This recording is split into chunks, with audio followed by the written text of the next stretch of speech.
Hanky Panky thinks he's slick, and Judge Bev has bodacious bangs. We have a late night live to talk about Karen Read, possibly a little ditty. We will see. But grab a beverage. Hopefully, you're wearing something very comfy. Smash that like on your way in, and let's get started. Jen! Jen! Jen! Jen!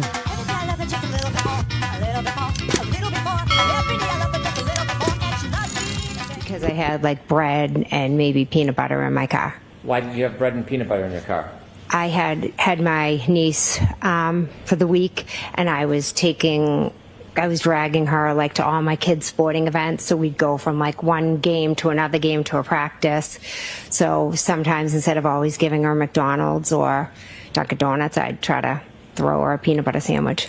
And they were making fun of you? Yeah. Oh my God, what the hell? Sometimes instead of always giving her McDonald's or Dunkin' Donuts. Sometimes before giving a McDonald's, a Dunkin' Donuts, I will give it a peanut butter sandwich. Hello, everyone. Welcome back to my channel. Hear ye, hear ye. The dishonorable Judge Joleen is back.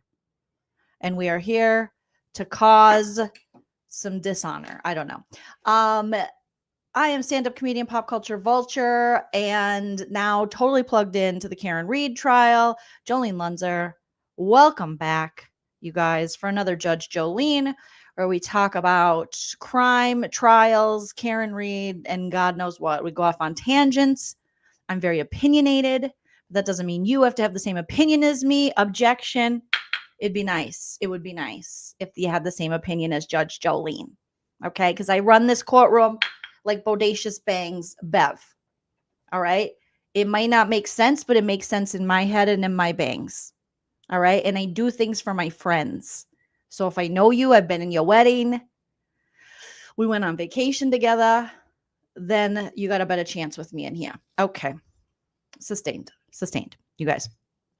Good to see everyone. Smash that like on your way in. Let's set a like goal for 500. Can we hit 500 likes? I don't know. You guys are killing it with the likes. It lets people know we're here. I set a super chat goal for the live. If we hit it, then I'll gift out 5 memberships to the channel. If we don't, no biggie. Let's just have, some fun, sit back, relax, and laugh at, what we can of this crazy retrial of Karen Read. Okay. Some of you probably are cuddled up in your bed, just like LXU watching this live. And I hope you're super comfy and you're having the best evening, day, wherever you are in the world. John's boyfriend, Karen Read, killed him. Okay. Vinny said it. John's boyfriend, Karen Read, killed him. All right, you guys. Peanut butter sandwiches, hose long to die in the cold. Let's talk about it. Jen! Jen! All right. I can't get enough of that. Jen! All right. So we're going to watch a couple clips, a couple highlights from today's Karen Read trial. Good to see all of you here tonight. Very good morning, good evening, good afternoon. You got to go to bed. Catch me on the replay. No problem. Hit that like, Care Bear. You know what? You don't got to work overtime over here. JP says, I don't understand this aperture thing. It seems obviously illegal. Yeah. We'll talk about it. We'll get to it. Oh, snuggling with the kitties. Yes. Yes. Sometimes I like to throw in a little late night live and see what happens. Okay. Day 16 of the Karen Read trial. The prosecution is well on its way with all these direct examinations. Then we look forward to the cross examinations by defense. So today they talked to quite a few people. All right. The 15th of May today, we got criminalist Maureen Hartnett testified. She testified she found broken glass everywhere, scratches and a dent on the back of Karen Read's luxury vehicle. She also collected swabs to test for DNA and debris and recovered from John O'Keefe's clothing. And then Alessi came in and questioned Hartnett about the method she used to collect the evidence. So we'll watch a little bit of that. We're just going to hit some highlights over here. The jurors heard from Dr.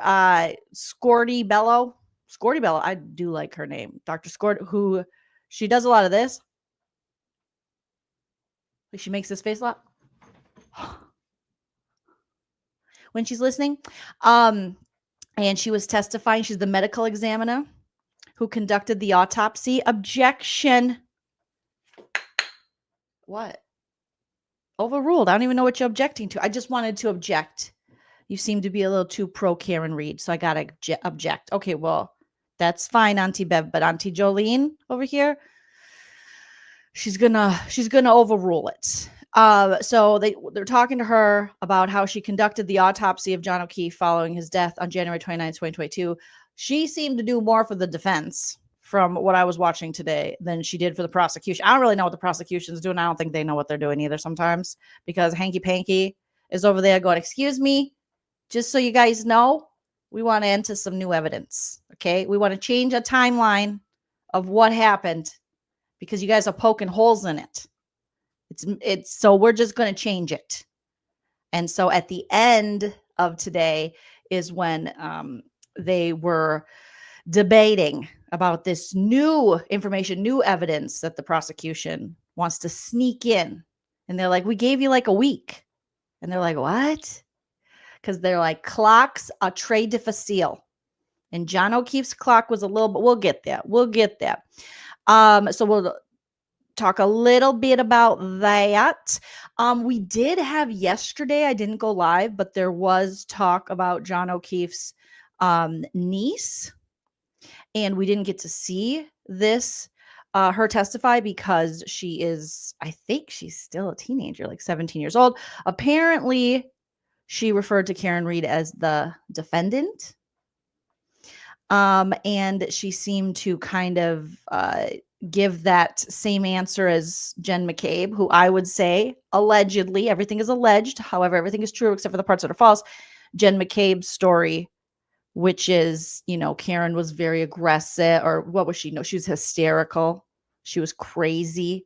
She said Jen McCabe was very calm during this, and that Karen Read came into her room and was like screaming like a wild banshee woman. And they also have a civil suit, I guess, against Karen too. So it's just very difficult. Obviously, you have the kids testifying, and my heart hurts for these kids because they lost their mom, their dad, and then when their uncle adopted them, then they lost their uncle. And now they've, essentially lost Karen Read as well as someone who was in their life. So these kids have had so much loss. And I mean, it makes sense that they're probably, they're definite, with how close Jen McCabe and this, how much they're influenced, I don't know. But apparently on cross-examination wasn't much, you don't want to push it with these kids. These kids are victims in all this, and whoever's influencing them allegedly, I don't think it was necessary. It just doesn't seem necessary to put children who have lost so much through this when we're not really getting any new information or information that's super important to the case. Now, some people, I was watching the Vinny on the court TV, and he's been having them town halls. Maybe we'll jump in on one of those and give a little commentary. I've been enjoying those. And I think someone there was saying that the niece wanted to testify. So I have no judgment for the niece, no judgment for the nephew. They're innocents, they're kids, they've lost so much. But I do got my eye on you, Jen, and your peanut butter sandwiches. Okay, because allegedly Jen's pretty close to the kids and the daughter, and she's really pushing the peanut butter sandwiches. And you know what I thought recently, you guys, is why is Jen McCabe telling the story about having, I think she told it in the first trial too, about having the peanut butter and the bread in a back seat, because you can't just give the kids Dunkin' Donuts. She's like, I can't give them McDonald's or Dunkin' Donuts all the time. And then I was thinking like, oh, that was a point of contention with John and Karen of giving the kids, I think, Dunkin' Donuts or spoiling them. So is that another kind of calculated, orchestrated thing with Jen McCabe going, I can't just always go to Dunkin' Donuts or McDonald's. Almost like you can't spoil them, or I can't always give them like crap, even though a peanut butter sandwich isn't that much better. You know what I'm saying? So yeah, Hank getting lost in his own line of questions. Adam says, Emily D. Baker lost her mind at the end after the jury was dismissed. It seemed really ridiculous. Every lawyer I watched today, from Melanie to Emily D. Baker to that Runkle guy. Who else did I watch? I don't remember if there's anyone else. They were all like, whoa, whoa, whoa, that's like 14th something. That goes against, you know me, I'm the comedian. I don't know all the technicals, but they were talking like, this is wrong. Because basically what they're trying to do is introduce this new evidence. And it looks as though they're doing that because the defense, has poked so many holes in their timeline. So they want to change the timeline and add in this new stuff, which the trial's been going for quite a while, and the defense has been cross-examining on the information they originally had. Now they want to go, oh, there's something wrong with the time and the Timex and the Apple Watch. They're just kind of off of something. I don't know. John's Apple Watch wasn't the same as the clock tower in Back to the Future, so we got to just wrap this shit up and we got to change it. And every lawyer I saw watching this was like, oh, hell to the non. Thank you, Janet. I've been working on it. I kind of, through this trial, wish I was a Massachusetts, New England person. I just like the accent. I know it's a mix of Minnesota in that, but it's really fun. I do get along with people from Boston very well as well. I just want to say that. I want to throw that out there. If you're looking for a Midwestern friend with a chunky face who can butcher your accent, I'm there for you guys. Okay. All right, let's jump in. Let's jump into some stuff here. I want to hear this. I want a little bit of the Maureen Hartnett cross-examination. My favorite part about her cross-examination, we're going to skip around a little bit in it. Just relax, have a little bit of fun. Shout out to the trial channel. Their link is in the description of this video. I will also tag them in this video because they do the best job taking out the sidebars. Now, every time I want to talk to my husband, hype my husband, Chell, soon to be RN, I say, Chell, I need to see you in a sidebar. So we had lots of sidebars today. Just sidebar. But my favorite part about this witness is at the end when she was like, hi, thank you. They're like, Bev is extra bevy today. She's extra sassy with the bodacious bangs, lots of volume today. And Bev was like, you can go. Thank you. Thank you so much. And Lady goes, okay. I just want to clear up something if I could. I know we're done on cross and we're done on direct, but I would like to clear something up. That would be so great. Thank you. And they were like, that's not how it works. You can't just bring stuff up. You're done. You're here to answer the questions. You don't get to tell just what did she think she was going to give a speech or something? Like yesterday when you were cross-examining, I just remembered when I got home, like I didn't quite agree with what you were doing. So I wrote a monologue if you would like to listen to it. So that was my favorite part. Thank you, McHoya33 for the generous super chat. Yeah, Joe Live, dude, the picture in the morgue with not one, but two officers. And did that look like Michael Proctor? Wasn't that Michael Proctor? They're really trying to distance themselves from Michael Proctor, but he's on all the reports. He's showing up in pictures. People are in his wedding. Like, stop it. Stop it. Okay. So let me share my screen. Give me a thumbs up in the chat as soon as you hear the audio for this.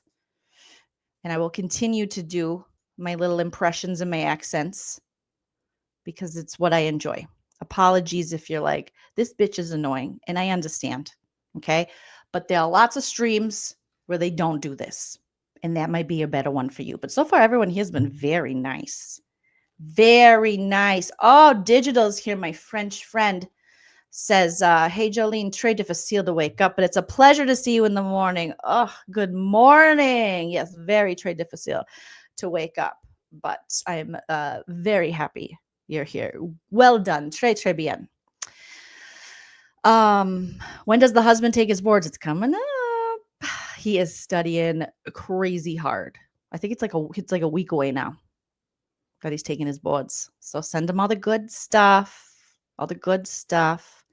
And I had to watch basketball tonight. That's why I went on late, because the Timberwolves won yesterday. BT Dubs, no big deal. And then I wanted to see how the OKC Denver Nuggets game was going to play out. And the Denver Nuggets tied up with the I think whatever. They won, so they got to go to game 7, which is good for us because we play whoever wins a game 7, and they might be tired. That's what I'm hoping for, because those teams are good. That's my little basketball update for the night. Thank you, Anne. I headed to bed. I'll watch in the morning. I thought it was going to be boring today. I thought, I probably won't cover any of this. And then I was like, oh no. All right. So let's jump in on Maureen Hartnett and this, her part 2 of her cross-examination.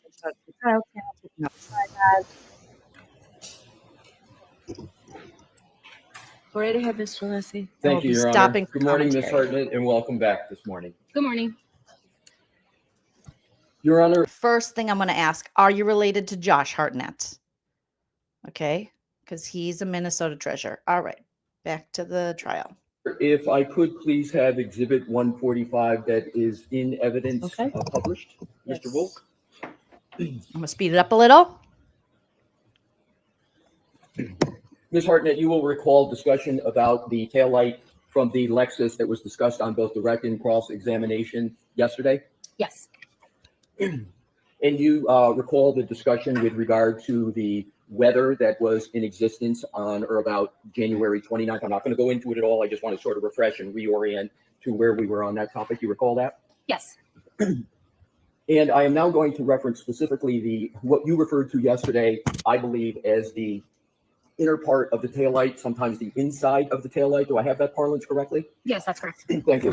So my question is, did you find any sand or salt or any other debris in the inside portion of that taillight? No, I did not.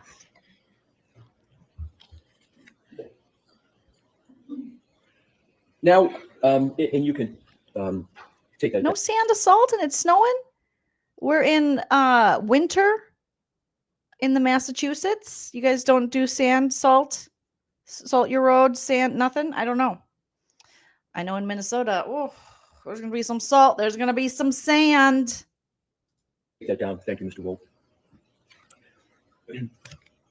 You recall discussion about shards of taillight? Do you recall that discussion at all in your testimony?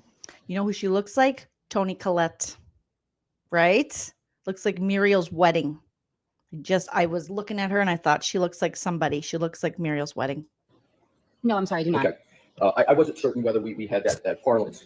So my question is, to your knowledge, was there any testing of any taillight alleged to have been found at 34 Fairview for biological material? No, there was not. She's the forensic expert.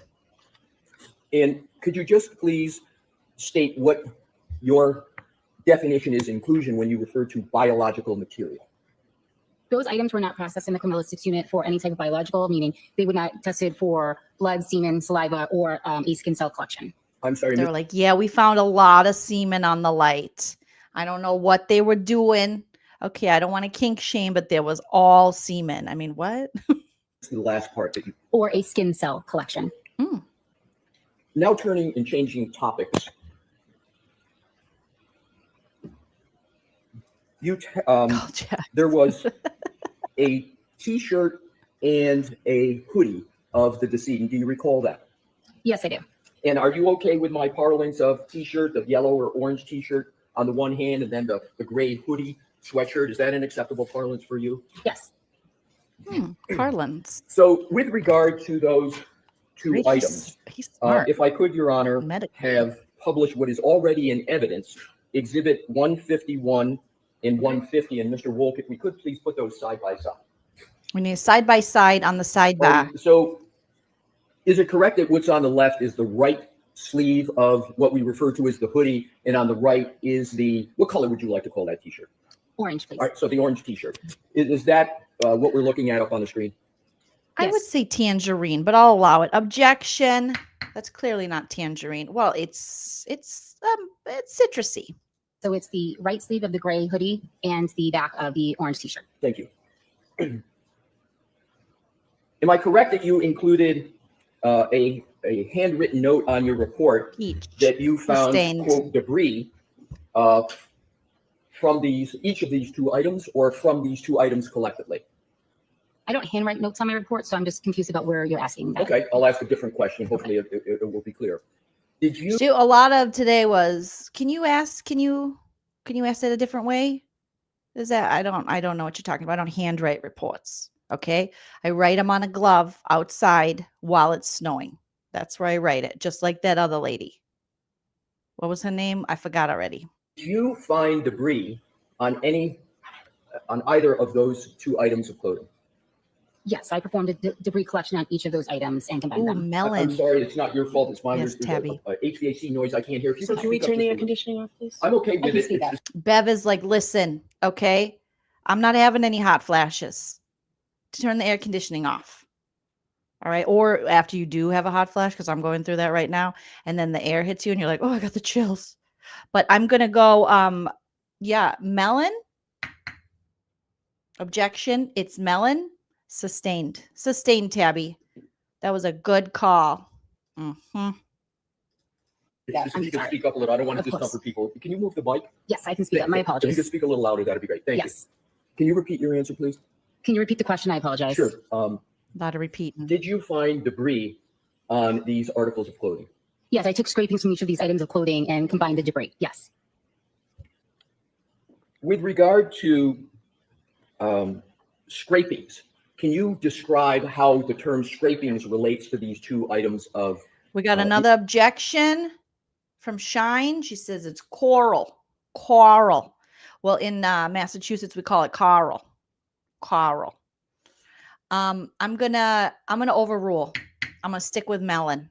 Okay, I gotta stick with melon because Janet is from Boston and I am from Boston. So that's how Judge Bev and Judge Joleen is gonna rule. I warned you up front. Okay, I am very biased. These two items that are on the screen. Yes. Scraping is the mechanism I use to remove any debris that was remaining on both the sweatshirt and the t-shirt. I held each up over my lab bench. I took a long metal spatula and scraped any debris that was on these items into a small glassine packet. Is it correct that you do not know where? Bev's in the back like, oh, tell me about it, hon. Have you ever had your uterus scraped? That's not fun. Okay, you're going to need a couple days off work on that one. Bev looked like she was like, oh, scraping? Oh, yeah, I've been Spatula there. and scraped any debris that was on Watch Bev's face. She's very interested in the scraping. these items into She's like, mm-hmm. a small Been there, hon. Yeah, glassine not packet. fun being a lady. Is it correct that you do not know where the debris came from specifically, other than it came from one or both items of both of these two items? Yes, that's correct. We're getting a lot of objections from the defense because I know Brian's not from Boston, so he's the opposition. He's an app. Okay, Brian.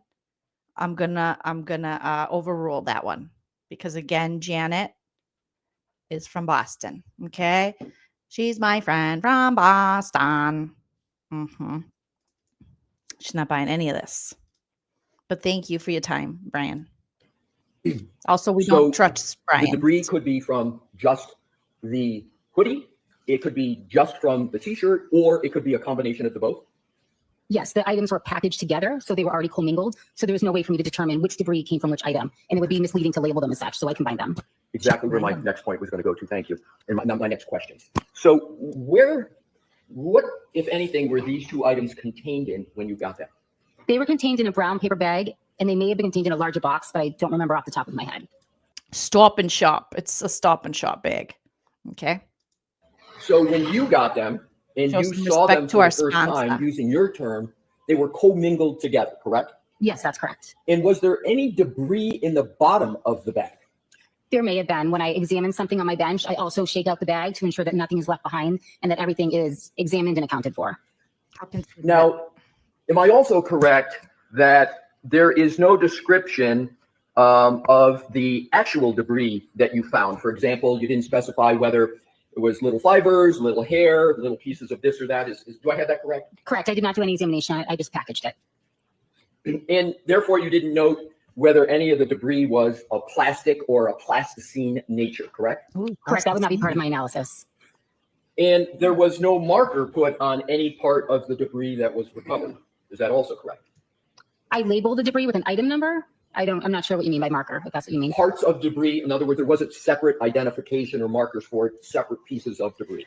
No, I did not separate them. Objection. I'm going to call this cross. I don't know what you mean. Can you ask it differently? I don't know what you're talking about.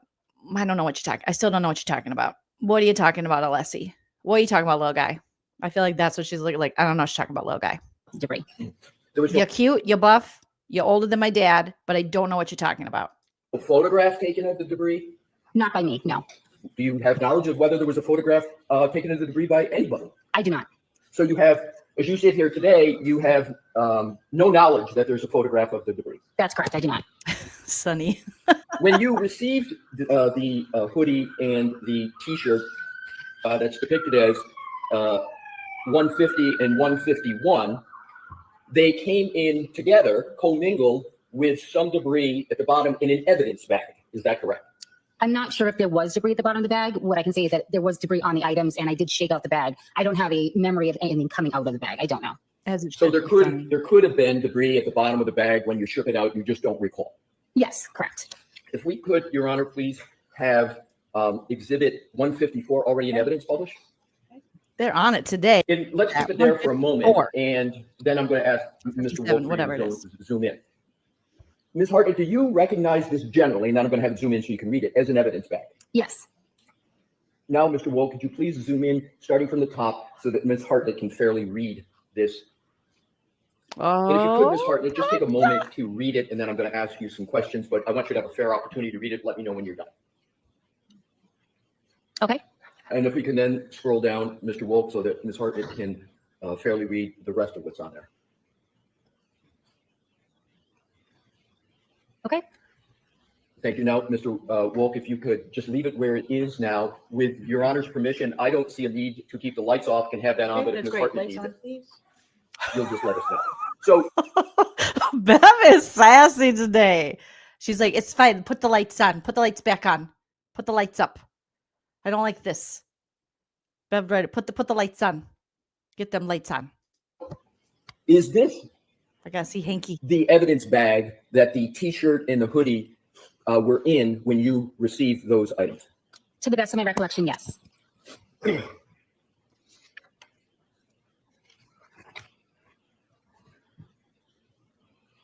You see the name of collected by someone there. Can you read who that states it was collected by? I see it.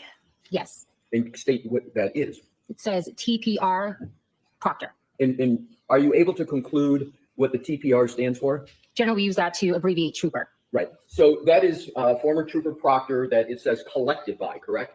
That is what's written on the bag, yes. And the date of the collection, we can just, Proctologist. Mr. Wolf, just focus in on that. Thank you. Turn the lights up. The date of the collection And is the air January 29th, 2022, correct? Yes, that's correct. Is it a fair conclusion from this evidence bag and your experience on the matter to conclude that former Trooper Proctor was the person who collected the evidence and put it in the bag? I have no knowledge of who actually collected it and put it in the bag. I can only read what I see on the monitor. In terms of, and if we could, Mr. Wolf, Well, it does say collected by, right? I have a feeling they all just want to ask. So would you say, I know you're not a part of the Canton PD technically, but would you say that Trooper Proctor was the lead investigator? Can you just give us that? please take that down and put back up the side-to-side image. I think Bev is playing Candy Crush. She's In terms on of her iPad. Bev, what are you if we doing? could, Mr. Wolf, please. She's liking stuff on Facebook. That's what Bev's doing. She's like, it's my niece's birthday. I didn't wish her a happy birthday. she's kind of related to Trooper Proctor and Yuri Buchanan and Paul O'Keefe and Brian Alberts, and Brian Higgins is her godfather. But I don't think there's a conflict of interest in this case. Please take that down and put back up the side-to-side images and depictions of the T-shirt and the hoodie.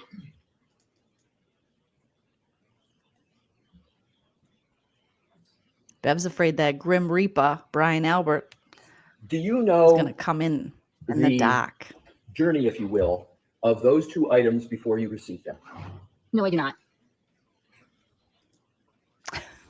Right, Janet? The debris that you ultimately saw on the hoodie and the T-shirt, and that which may or may not have also been additionally in the bag, do you know where that debris would have been picked up from?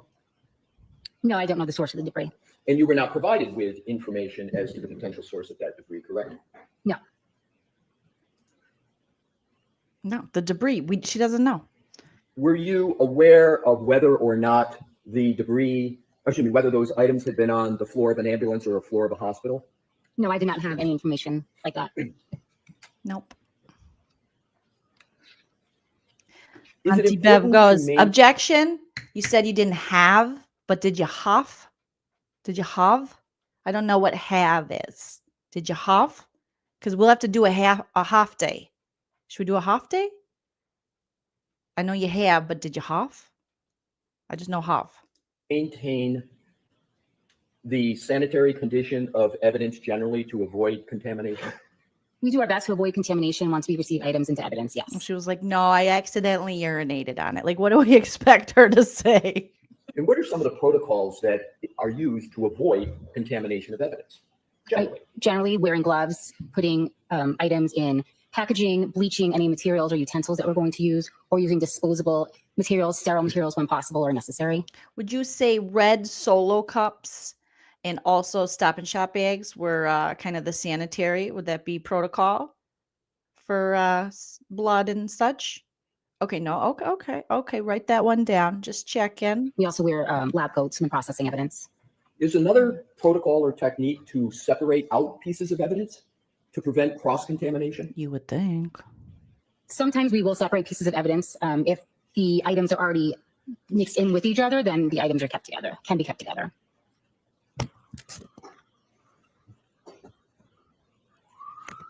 Do you know the chain of custody of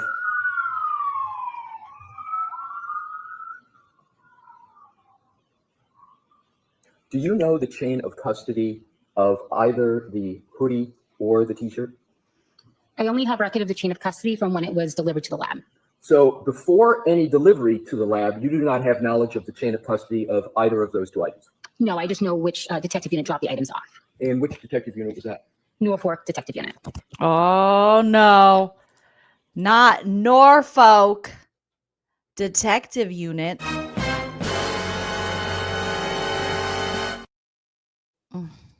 What I would like to now do is to, we can now take that down. Thank you, Mr. Wolf. I want to sort of speciate, if you will, separate out the evidence that you have talked about so far so that it's clear what you submitted and what may have been submitted by others to the lab. Do you understand that concept generally? Yes. Thank you. So Good what I'm going to do... question, Alessia. I'm going to interrupt you for a minute. How about leaving a wet pile of clothes on the butcher paper in an open office for 3 weeks? Is that cool? Is that something you would do, Maureen? No, you wouldn't do that because you're a responsible person, right? Looking at you, Hanky Panky, and your little PD crew over there. You too, Lolly. You're not off this case. They just brought in a hired hitman type man who's going to make a lot of money off this case that you didn't get. Do you think Lolly's up at night going, why didn't they pay me this much? Like, what's wrong with me? What did I do? What, if anything, did I do to deserve not getting paid as much as this fucking guy, Brennan? Is to give categories, and if you Sounds like bread. Be kind enough to say, I submitted it by some other person, that would be helpful. Any items that were collected from the vehicle, who submitted those to the lab or brought them to the lab? I did. The swabs from the red solo cup, Oh, it's red solo cup. I Alert. submitted the swabs. the drinking glass that you were presented with at Canton PD, I submitted that item. the two clothing items that we just saw on the screen, the hoodie and the t-shirt. Those were submitted by the Norfolk Detective Unit. Of course they were. Together. Mixed together, rubbed around. Were there also any fingernails that were part of the investigation and that you had knowledge of? Fingernails. Describe what those were, please. Fingernails may be collected at the medical examiner's office, and they're clippings from the top of the fingernails of the victim. Oh, And were those submitted to the lab? Yes, And by whom? by the Norfolk Detective Unit. go figure, caught between a rock. And the phrase known blood standards, are you familiar with that phrase? Yes. Can you tell the jurors, please, what that means? A known blood standard is a sample of blood that is collected from an identified person. And which person were those known blood standards related to your knowledge in this matter? We received a tube of blood that was identified as belonging to John O'Keefe. And with regard to the fingernails and the known blood standards, who submitted those to the lab? The Norfolk County Detective Unit. So am I correct to Objection. Sorry, Alessi, we got to interrupt you. We got Shine 1, the AC back on. I'm going to sustain that shit. As a perimenopausal woman myself, on the verge of, taking out this whole place, I'm going to say turn that AC back on and the fan. Make the fan go higher. I don't care what Judge Bev says. She's like a vampire or something. I think she's the undead because women over 40, 45, they always want the fan. conclude that for those items that you submitted to the lab, you knew sort of the journey, if you will, but that those items that were submitted by, I think you referred to as Norfolk County, was that what your parlance? Yes, correct. You don't have knowledge about those other than that they were submitted by them. Prior to them arriving at the lab, correct. I had no knowledge of where they were stored or anything like that before that. And no knowledge of those items not submitted by you would include no knowledge of the chain of custody of those items, correct? No knowledge prior to them being received into the lab. That is correct. No knowledge. Your Honor, if I may have a moment, please, it'll probably be 30 to 45 seconds. Thank you. 30 to 45 seconds. How precise, Alessi. So precise. Look at that full head of Questions I hair. have from Ms. Hartnett at this time. Thank you for answering my questions. Oh my God, you're so welcome. You had an opportunity to Oh observe a God, paper bag not that- this dork. We got this dork coming up. No offense, all offense, Hank Brennan, but you're a dork. All right, he's like, hello, I'm Hank Brennan. I would like to talk to you about your extended car warranty. And also, you should switch to Geico. Okay? Look at Yannetti. He's like, oh, not this fucking dude. Here we go. 50 goes west. That's You what I'm mentioned- going to call Hanky Panky is 50 goes. He kind of reminds me of 50 goes west. Do you guys remember that movie with the little cute little mouse? And he was like, somewhere out there, if love can see us through, oh, then we'll be together somewhere out there, out where dreams come true. Get it, Hanky Panky, with your 50 goes west self. mentioned that you had an opportunity to observe a paper bag that had red Solo cups in it, Yes, that's correct. and the red Solo cups had a coloring of red in the cups. Yes. You've never seen Red on red. I think you might be a blood. I don't know. I don't know, guys. I'm worried. blood preserved in cups Pinky. like that before? Objection, Your Honor. To the form. Had you ever seen blood stored in cups like that before? Nobody has, unless you're in the mob. No. Do you know the circumstances of storing that blood? Oh, here we go. Do you know that it was a snowy night? There were guys out. None of the ring cameras worked. There was a retired Boston detective sergeant guy named Brian Albert who looks like a vampire. He was up in bed with his wife. I think her name is Nicole. They had just made love after a long night of drinking with friends, and they were making love, celebrating their son's 23rd birthday. Isn't that weird? They were like, we had some friends over. And then when everyone left, what's our alibi? We were banging. We were doing it. We were doing it and doing it and doing it well. I represent Canton. She was raised up in Norfolk. I don't know, but it's a little weird. And a lot of things were going on. and they had to use the red Solo cups because it was a nor'easter. Blood. Can you rephrase that question, please? When the blood was stored in the cups, do you know the circumstances? Laziness, incompetence, dishonorable, liars, drunks. Your Honor, objection. Can we have a sidebar, please? Sidebar. Unless he calls for a sidebar. Sidebar. Okay. The coloring in those cups, do you know firsthand what that comprised of, what the item was? Are you asking me if I knew what the contents specifically of the cup Yes. were? No, I do not. Even Maureen's like, I'm not a fan of Hanky Panky. And so the red cups with the red spots stored in them, do you know the circumstances surrounding the effort made to try to preserve that evidence? Sir.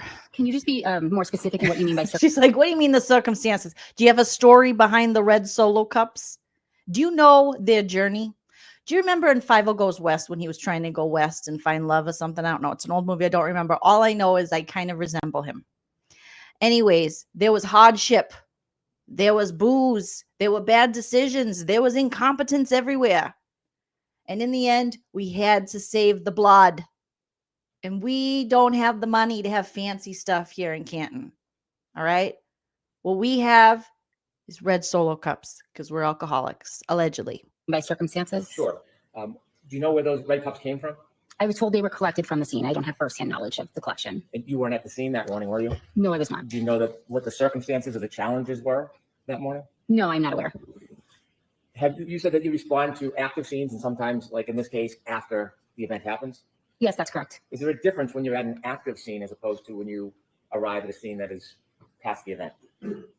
I would say multiple units are working at the same time, attempting to document, preserve, and collect evidence. You were asked a few questions about the top back of the Lexus SUV. Yes, that's correct. When you were first asked the question, you were asked if you had studied that area, and you said you didn't recall if you looked at that area. I did look at the area. I looked over the entire vehicle, but I didn't know anything specific in that area, no. When you say you looked over the entire vehicle, did you look over the back of the vehicle as well? Yes, the only part I did not look at was the roof of the vehicle. Did you study all sides equally? Did you spend time with the entire? Hanky Panky, are you for real? Did you look at the engine? Did you give every piece? Because you know they have feelings too. This car has feelings. This Lexus, I call it an Alexis. You know what I'm saying? Did you pay close attention? Because if you didn't pay close attention to everything, they're gonna get hurt feelings. Objection: cars don't have feelings. Overruled. Let Hanky Panky cook. Okay, we're paying him a lot of money, and he is going to personify the automobile. Did you make sure that you looked at everything equally? Do you think you looked at the carburetor a little too long? You know, you made the flux capacitor jealous. Is that what happened? Or the tires? Did you look at the tires? All the tires, the back of the tire. No one looks at the back of the tires. Everyone just wants to get right in on the front, but no one checks the back. Did you do that, Maureen? Entire vehicle? I believe I made an effort, yes, to look at the entire vehicle. But you're also a woman and a liar. And in my experience as Hank Brennan, I don't trust you kind. I don't think you looked at the whole thing. She's like, I'm your expert. Hank, not inviting. Studied the back of the vehicle, not the right side or left side, the back. Oh, middle. God. Did you find any hair? I did not note any hair. You're no. welcome, Find Adam. any scratches? The only scratches I noted were ones that I had spoken of previously on the right. When you looked at the left side of that Lexus, did you find any dents or scratches? Nothing that I noted, no. Did you find any hair on that side of the car? Not that I noted, no. Did you find any dents, scratches, or hair anywhere but on other than the right side quarter of that Lexus? I did not note any. I also did not examine the interior of the vehicle. You said that you removed the hair. What do you do after you remove the hair? The hair is placed into a small glassine envelope, then placed into a larger manila envelope, and then I signed and sealed it, gave it the appropriate case number and item number, and then secured it in our storage room. Sounds And good. that hair can be further tested. Yes. Is that something you would do or a different person? I don't perform testing on the hair. I performed a microscopic examination of it, and then additional testing can be performed by a different unit. Okay, but did you look at the whole follicle? Hanky Panky wants to know, did you pay attention to the whole hair? Not just the top. Everyone everyone wants to focus on the bottom, healthy ends, but no one's looking at the root. And the root is the cause. Am I right, Lolly? Lolly's like, this fucking guy. That's my job. Let me ask you some questions about No, I would say we're done now. We're done. where you found the hair. You saw the two different angle pictures yesterday that you described. Yes, I saw 2 pictures of that hair yesterday. You were also shown some video where the car had snow and ice on it. Is water a conduit? Is water ever Did you just ask if water's a condominium? Is water a conduit? What is it? A condom? act as an adhesive? Objection, Your Honor. Even she's like, oh, you are. Bring back Alessi. He's smarter. Watch the form of the question. Okay. Why don't I show you? Ooh, Bev is. She's doing this in her chair, and she's like, Hank, watch the form of the question. Hank, stop. Bev, sometimes she gives sexy voice to Hank, and she goes, watch the form of the question. Just watch it, Hanky. You know how Bevy like it. Bevy don't like it like that, Hanky. Stop. Save it for later at Sizzler. Save it for later.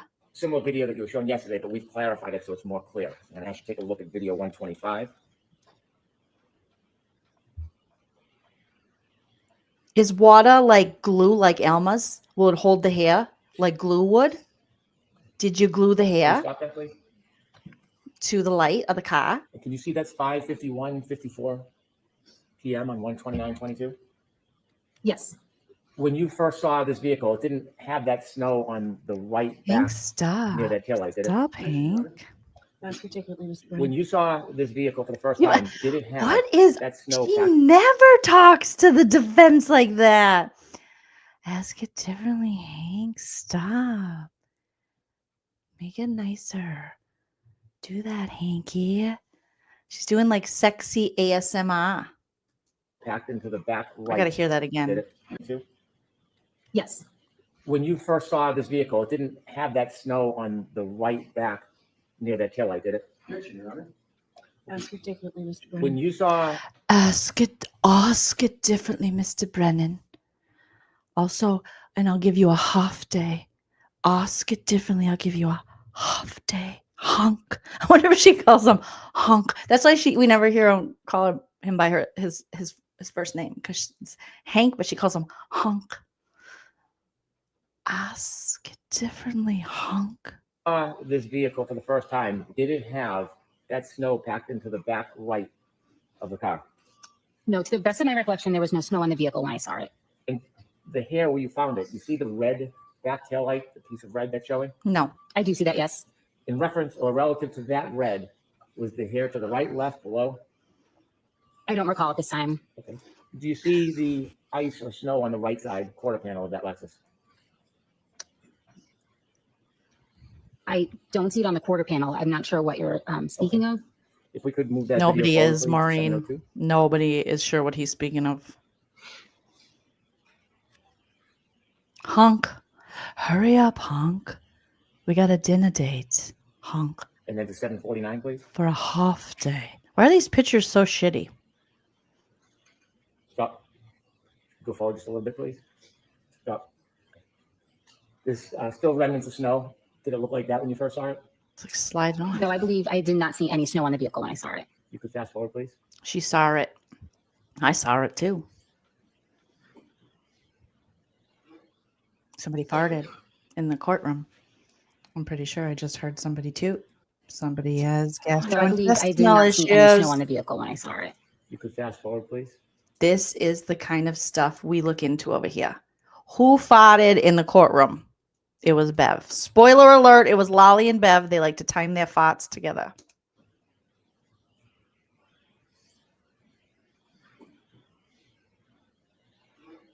Did you hear it? It's either that or someone has a trombone, a very small trombone. I saw it. You could fast forward, please.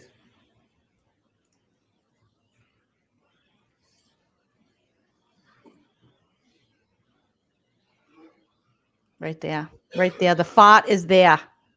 The fart is there. I caught the fart. Brian, Bev, Thank you. take a Beano. You can take that down. Thank you. You were asked if you You're awesome. had any information about when the damage occurred, I heard it. See? Yes, that's correct. and you offered us, you don't have no idea, right? Objection, Your Honor. I'll allow that.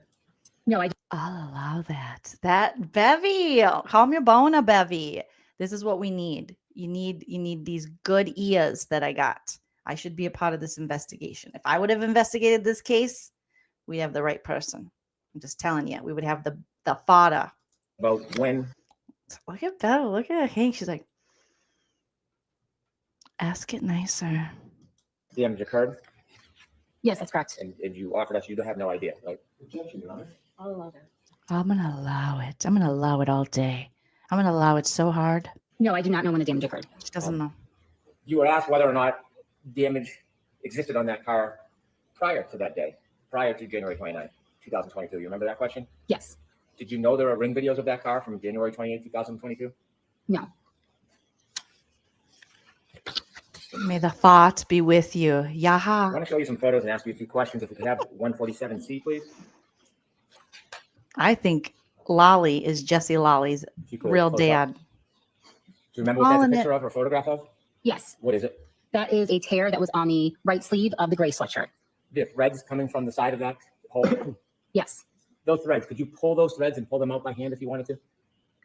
Can you repeat that question? If you pulled on those threads, could you pull threads from that hole if you wanted to? Objection, Your Honor. Why do you want to? Oh my I don't know. I God. didn't attempt to pull at them at all. Bev, could you pull? Do you think you could pull that before I could pull that? Okay. Do you think you could pull that harder than I could pull that? You think you're stronger than me? That's what Hanky's like. Could you pull that? And Maureen's like, what? Why would I? How would I know? I don't know. Like I would have to speculate unless I literally pulled it or I've had experience pulling. Objection relevance, objection weird. And Bev's like, I'll allow it. Honk. I'm going to allow Honk to ask about pulling threads from the sweatshirt. That is weird. The threads coming from the side of that hole. Yes. Those threads, could you pull those threads and pull them out by hand if you wanted to? Can you repeat that question? If you pulled on those threads, could you pull threads from that hole if you wanted to? Objection, Your Honor. I'll allow that. I'll allow I don't know. that. I didn't attempt to pull at them at all. Ooh, I'm Did going you to pull examine it. them to see Pull if they the were hole. woven or loose, those threads? Yes. Okay. And what were they? They were loose, the fibers that had started to separate up from the shirt. Right. Separate and weave. I don't want to say they were separated from the shirt completely. The weave was starting to separate. If we could have photograph 57. Oh, Are those the red cups that you saw? Yes. And what color? such an integral investigation full of integrity and honor in these cups. They were like, hey guys, take a picture.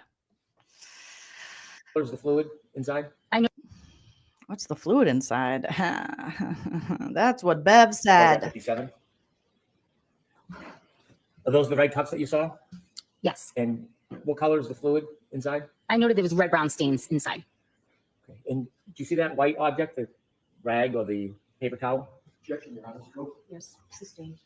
Oh, we got a sustained. You were Objection, Your Honor. Scope. Thank you. Was that Yannetti? Oh my goodness. Adam said, objection. Adam's making a really great point about a Weezer song. That would be great. They should add music into the trial. If you want to destroy my sweater, whoa, whoa, whoa, pull this thread as I walk away. As I walk away, clearly, Honk Brennan is just a huge Weezer fan. Clearly, who isn't at our age, at me and Hank Brennan's big age? I don't even know how old Hank Brennan is. I'll die if he's my age. I will die. You were asked about, you can take that down. You were asked about who had custody of items. You only have custody of items once you receive them, right? Yes, As that's I correct. walk away, watch me If somebody had unravel. access to that rag and dipped it in those cups and then smeared it on the taillight,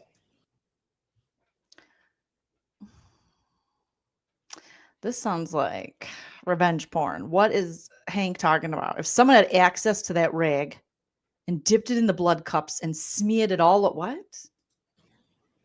and you went and Oh, look at Bev's like, tell me more about the spreading and the dipping in the rags. But I call it a rag for a half day. We'll have to try that, Hanky. tested, would you potentially be able to find that red liquid on the taillight? Objection, Your Honor. It's sustained. Hank, do If- better. Strands of cloth were pulled from those clothing and placed in the taillight area. I am loving Bev during this little testimony questioning. She's like, Do and you better, went to test honk. it, would you potentially be able to find that red liquid on the taillight? Objection, Your Honor. It's sustained, honk. If Hair flip. strands of cloth were pulled from those clothing Mm. and placed in the taillight area, would you know when they were placed? Objection, Your Honor. Ooh, When you get honk. to a scene and you examine an area, if you don't see it firsthand, is there any way you can date when items are placed on an object? Bev's I'm sorry, not- can you ask that one more time, please? Sure. When you look, Bev's pissed at her. Look at her. She's like, how dare you keep asking my man? We're taking half a day with you asking these questions. All right. And that's why Bev is sustaining the objections, because she's like, Hank, you're doing a little too much with Maureen here. She's young. She's cute. I get it. Move on. She doesn't have any bangs. You said you liked bodacious babes with bangs. Clearly, you're a liar like the rest of the men in this town. Good thing I rule over them. So your livelihood is in my hands. Remember that, Hanky. Remember that, Hanky. Mr. Big Guy. I think my mouse died. It's like, Jolene, you're doing too much. you look at an area like a taillight, if you found blood or cloth or another item in that area, would you know when it was placed in that area? Objection, Your Honor. I think there are really just too many variables to say either way. Agreed. And if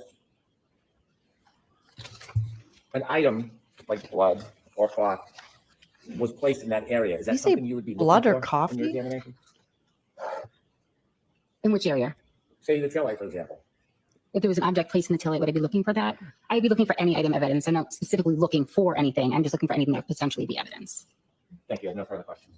Oh, thank God.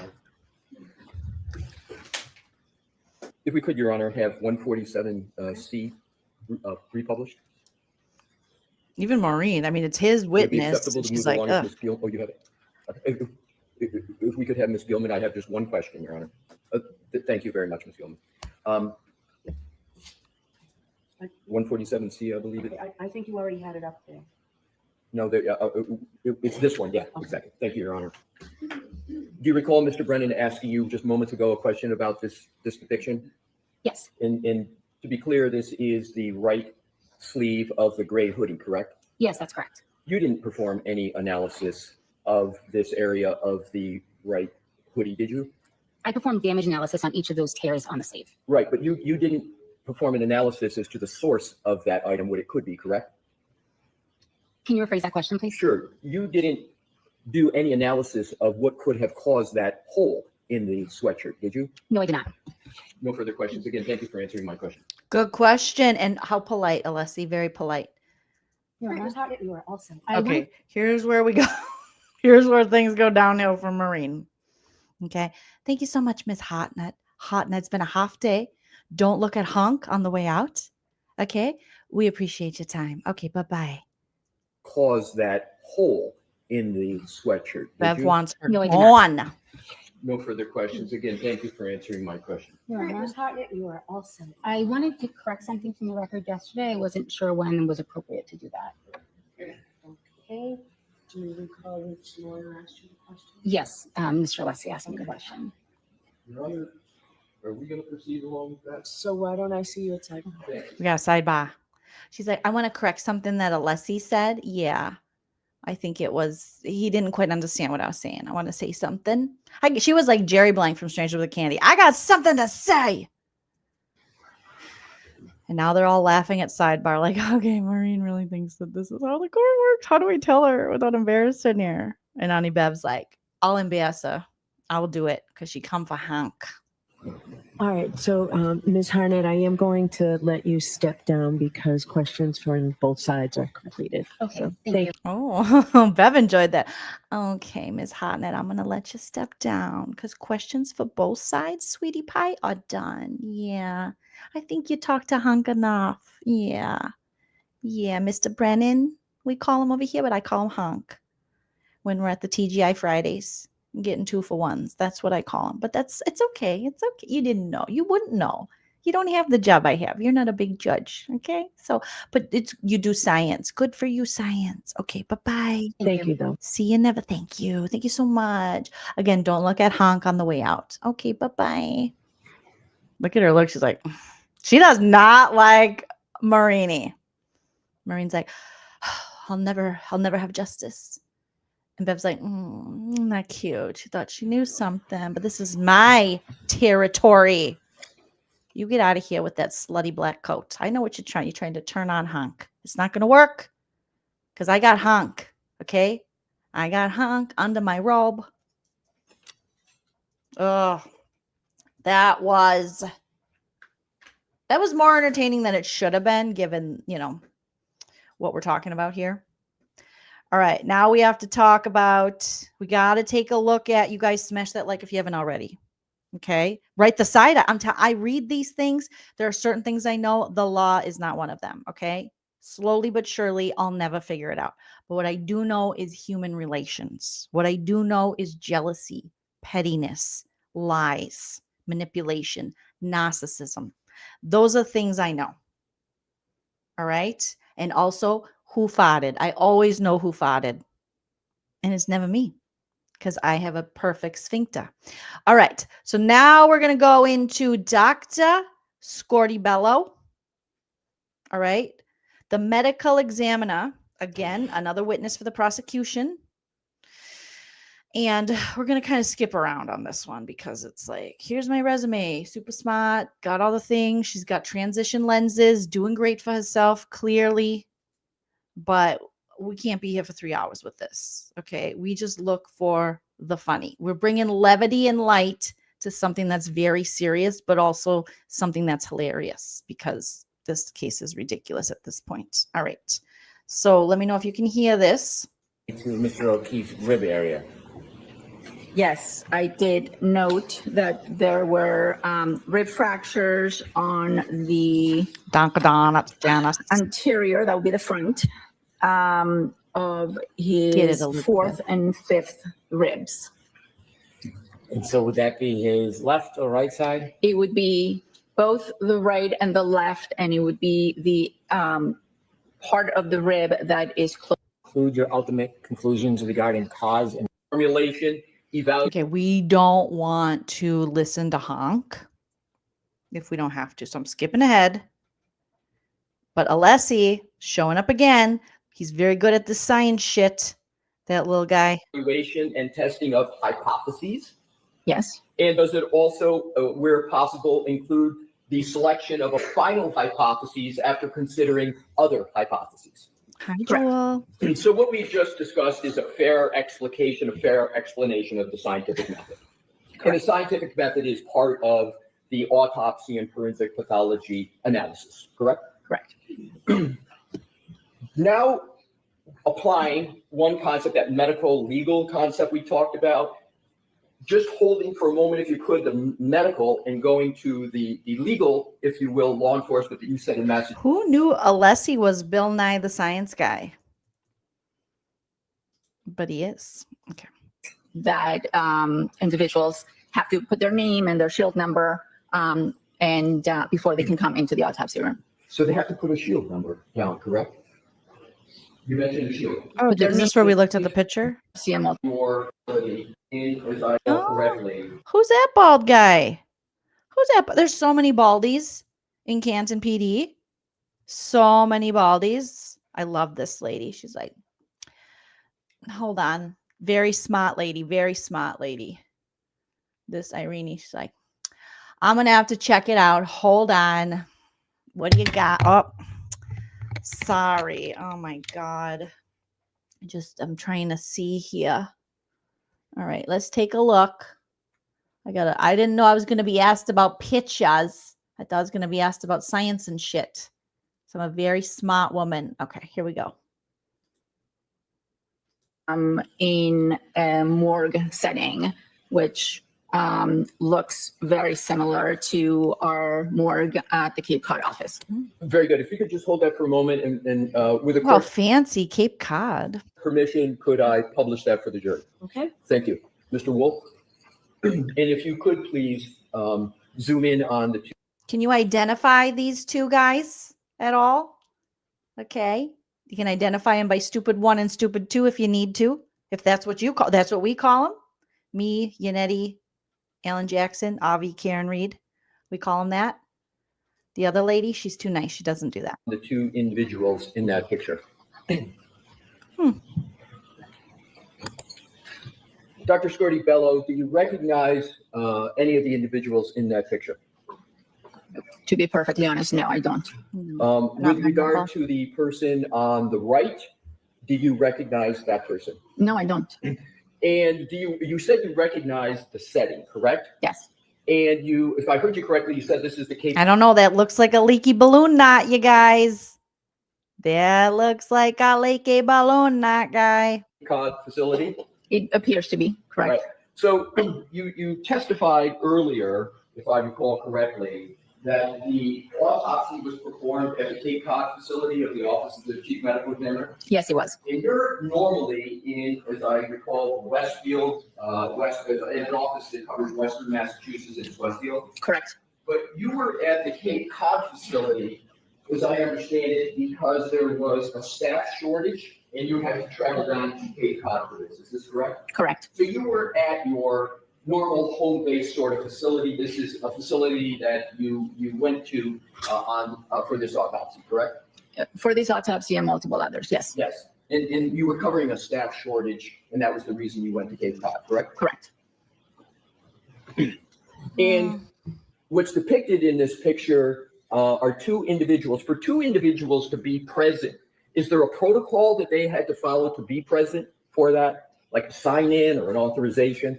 Yes, there is a sign-in sheet that individuals have to put their name and their shield number and before they can come into the autopsy room. So they have to put a shield number down, correct? You mentioned a shield. Yes. And does that therefore mean? So technically they didn't put, she's like, okay, yeah, we need a shield. This is we're doing serious business, medical examining here. But what happened is the bald guy, I don't remember him at all. I don't even recognize him, but now it's starting to come back to me, like all coming back to me now, like Celine Dion. Anywho, there was a guy that came in and he was like, I got a shit. And I let him in to the bathroom because he said he was going to defecate. I don't use those words. He said that. So he started defecating just on the floor. And I thought, oh my God. And I think his name was Proctor. I thought he was a proctologist because he was talking about asses so much. So I just have to get a good look at him again. Yeah, that's probably how he got in, and then maybe put a badge number. But I don't know. He was just shitting everywhere. It was so gross. And I'm a medical examiner. I've seen some stuff, but I've never seen anything like this. This guy had the leakiest balloon knot I've ever seen in my life. That even though you don't know who they are, that they are with law enforcement, are you able to determine that? Correct. I believe they were with law enforcement. So those two individuals were with law enforcement, but you don't know who they are. I don't know who they are specifically and what. Yeah, because they weren't memorable other than the bald one that looks like a bell end. That's the British version of a penis or a dickhead. Other than that one, just shitting everywhere. And he had khakis on. Khakis is not great when you got a leaky balloon knot. Someone should tell him.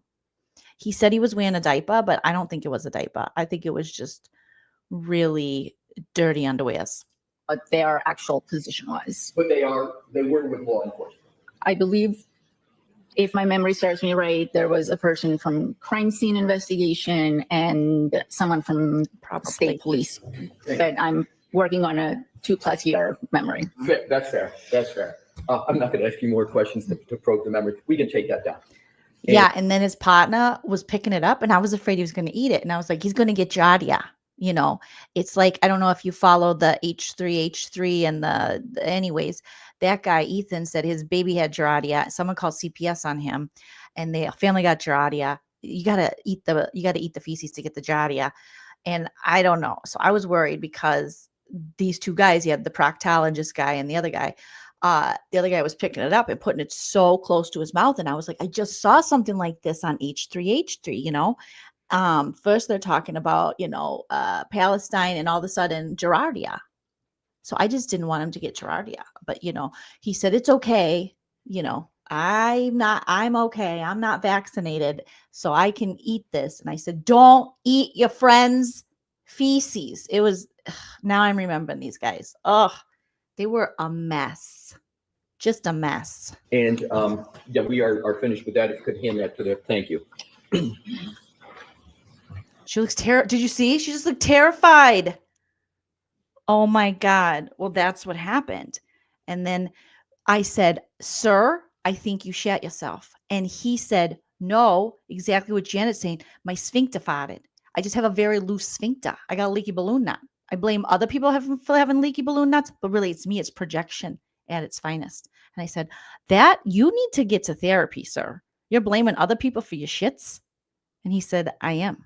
And I'll do it. I do it all the time. I blame people for stuff they didn't do all the time. How do you think I became the lead investigator on the murder of John O'Keefe? Huh? Okay. Okay.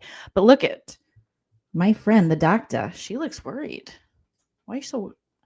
She must have seen... Proctor's outside, you guys. He's outside. He's like Michael Myers. He's outside of those windows. He's like, did you tell him about how I shit my pants? Look at... She looks over to the window. We can take that down.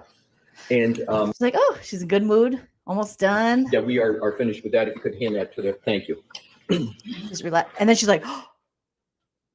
She saw Proctor outside, and then she also got, you know, one of those memories, those invasive thoughts of him shitting and the Yuri Buchanan looking guy trying to eat it, allegedly. Now, we were speaking about former Trooper Proctor.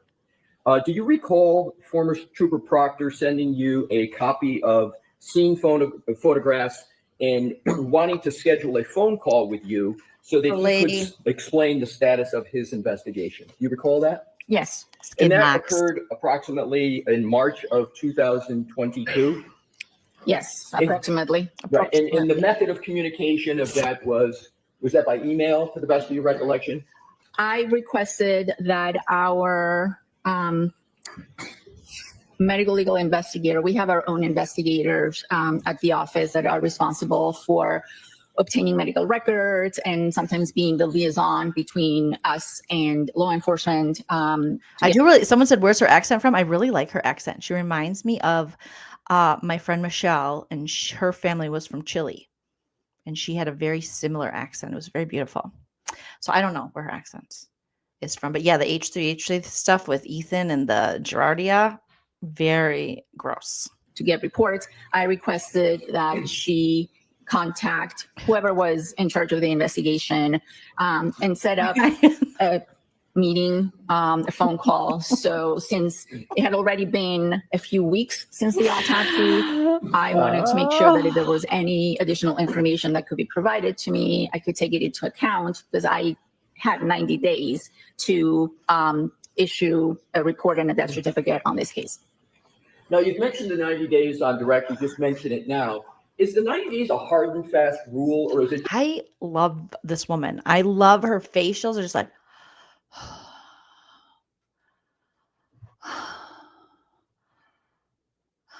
I just love her faces. She's like, what are you people talking about? Just something you aspire to as a matter of good practices? It's not a hard and fast rule. It's something that as an office, we try to allegedly achieve. Again, the reason being that there are family members, next of kin that are waiting for these reports and these death certificates for various reasons. So is it possible to go over the 90 days? Absolutely, if necessary. But we do try to finish our part in those 90 days.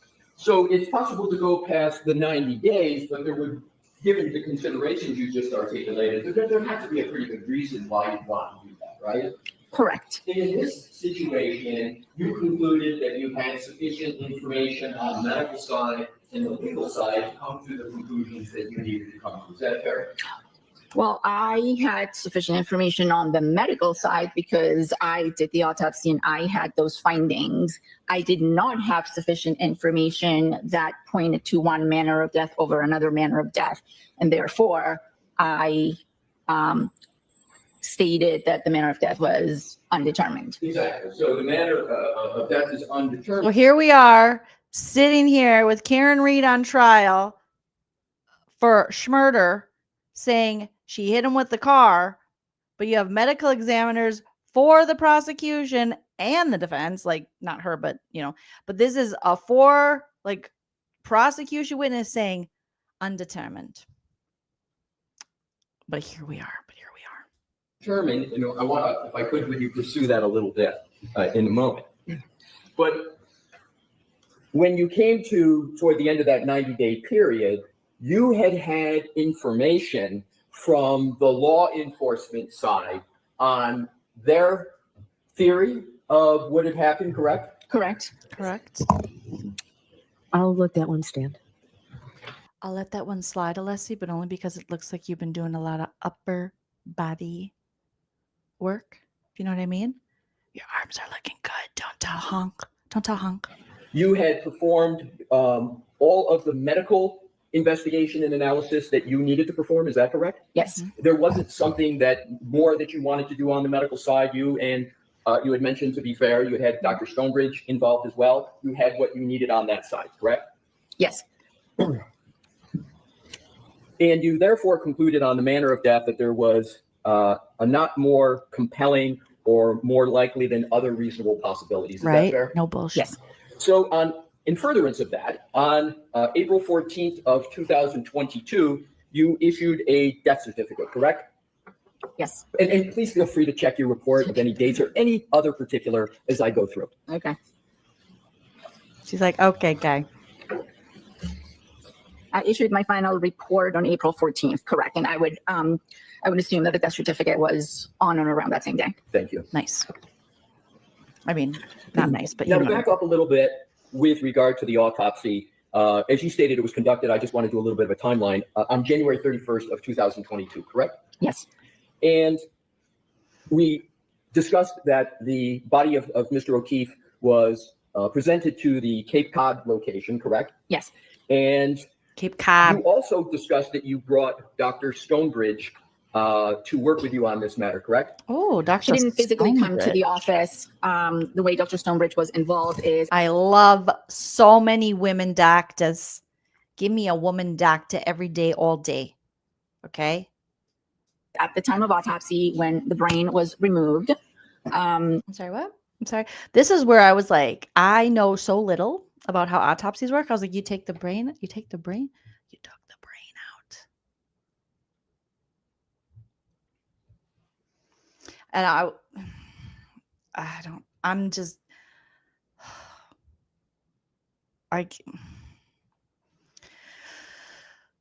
people that work in the medical field, my husband included, amazing to me, because I am like, I'm sorry, what? I don't know. I don't ever want to see any of that. Nope. No, thank you. Definitely not going to have to take Michael Practice brain out if, when he passes, because there's nothing there. Having seen that there were injuries, I saved the brain in a special solution, and then the brain was transported to our facility in Boston. That's where Dr. Stonebridge examines the specimens. And after examining the brain, she issued a report. Who asked Dr. Stonebridge to become involved in the matter? I did.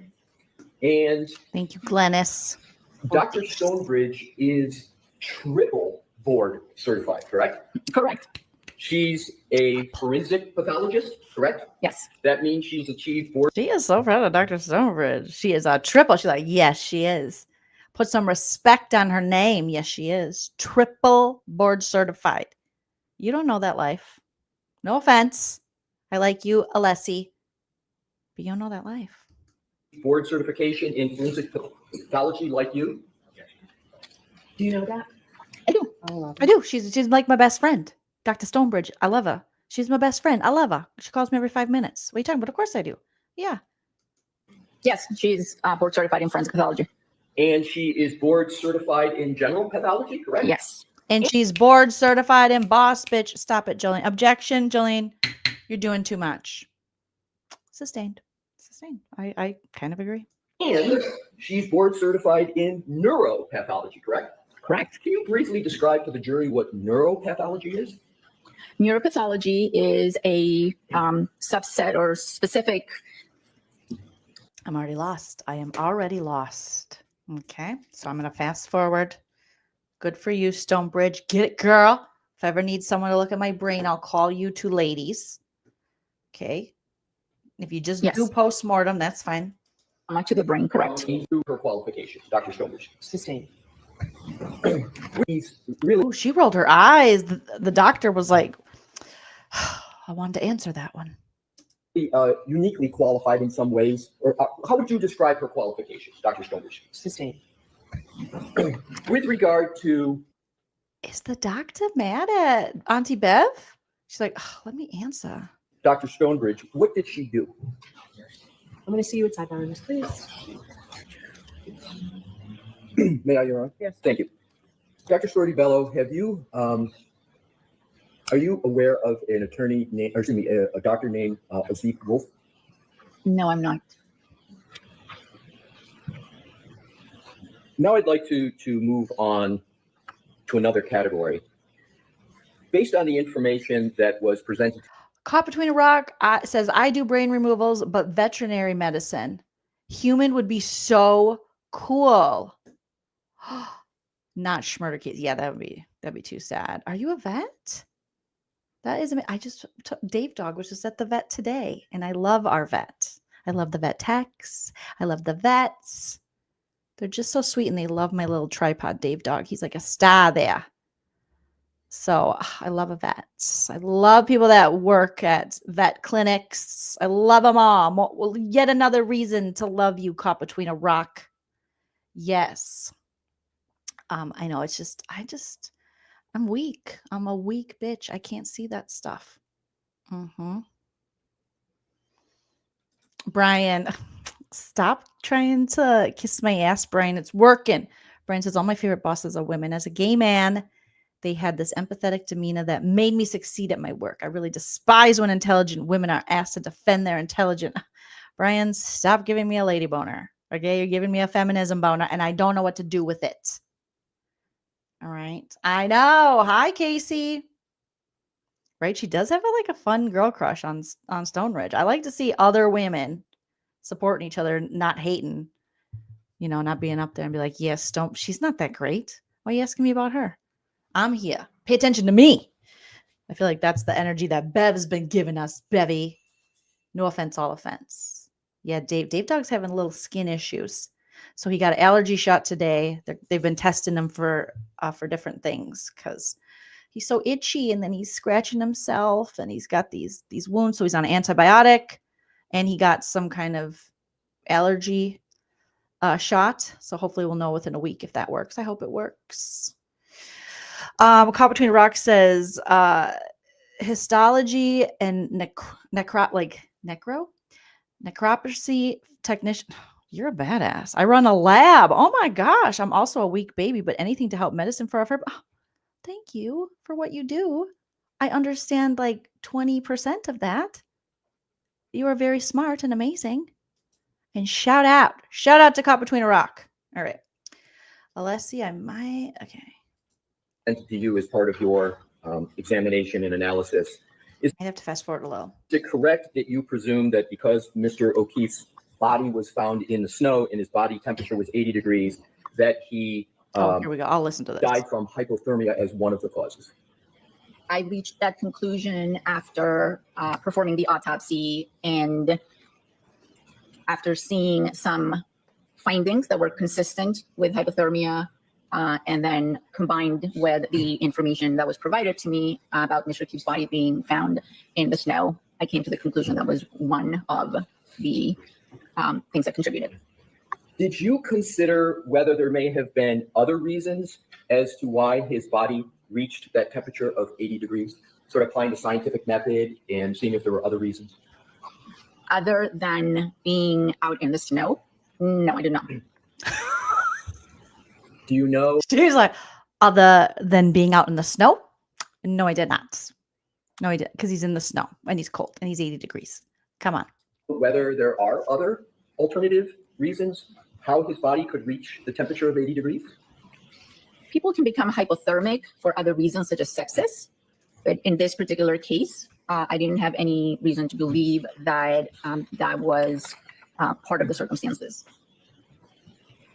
You're familiar with the medical phrase differential diagnosis, correct? Yes. And a differential diagnosis is a term that's used by doctors to pursue other potential causes of a medical injury. Is that a fair general statement? Yes. So, for example, if somebody is having difficulty breathing, a doctor may say, I think it's the heart is their primary hypothesis, but they may want to differentially diagnose this and look at the lungs. Is that an example of a differential diagnosis let's look at the lungs to see if that may be the problem? Is that a good, fair example? In the example you're giving, yes.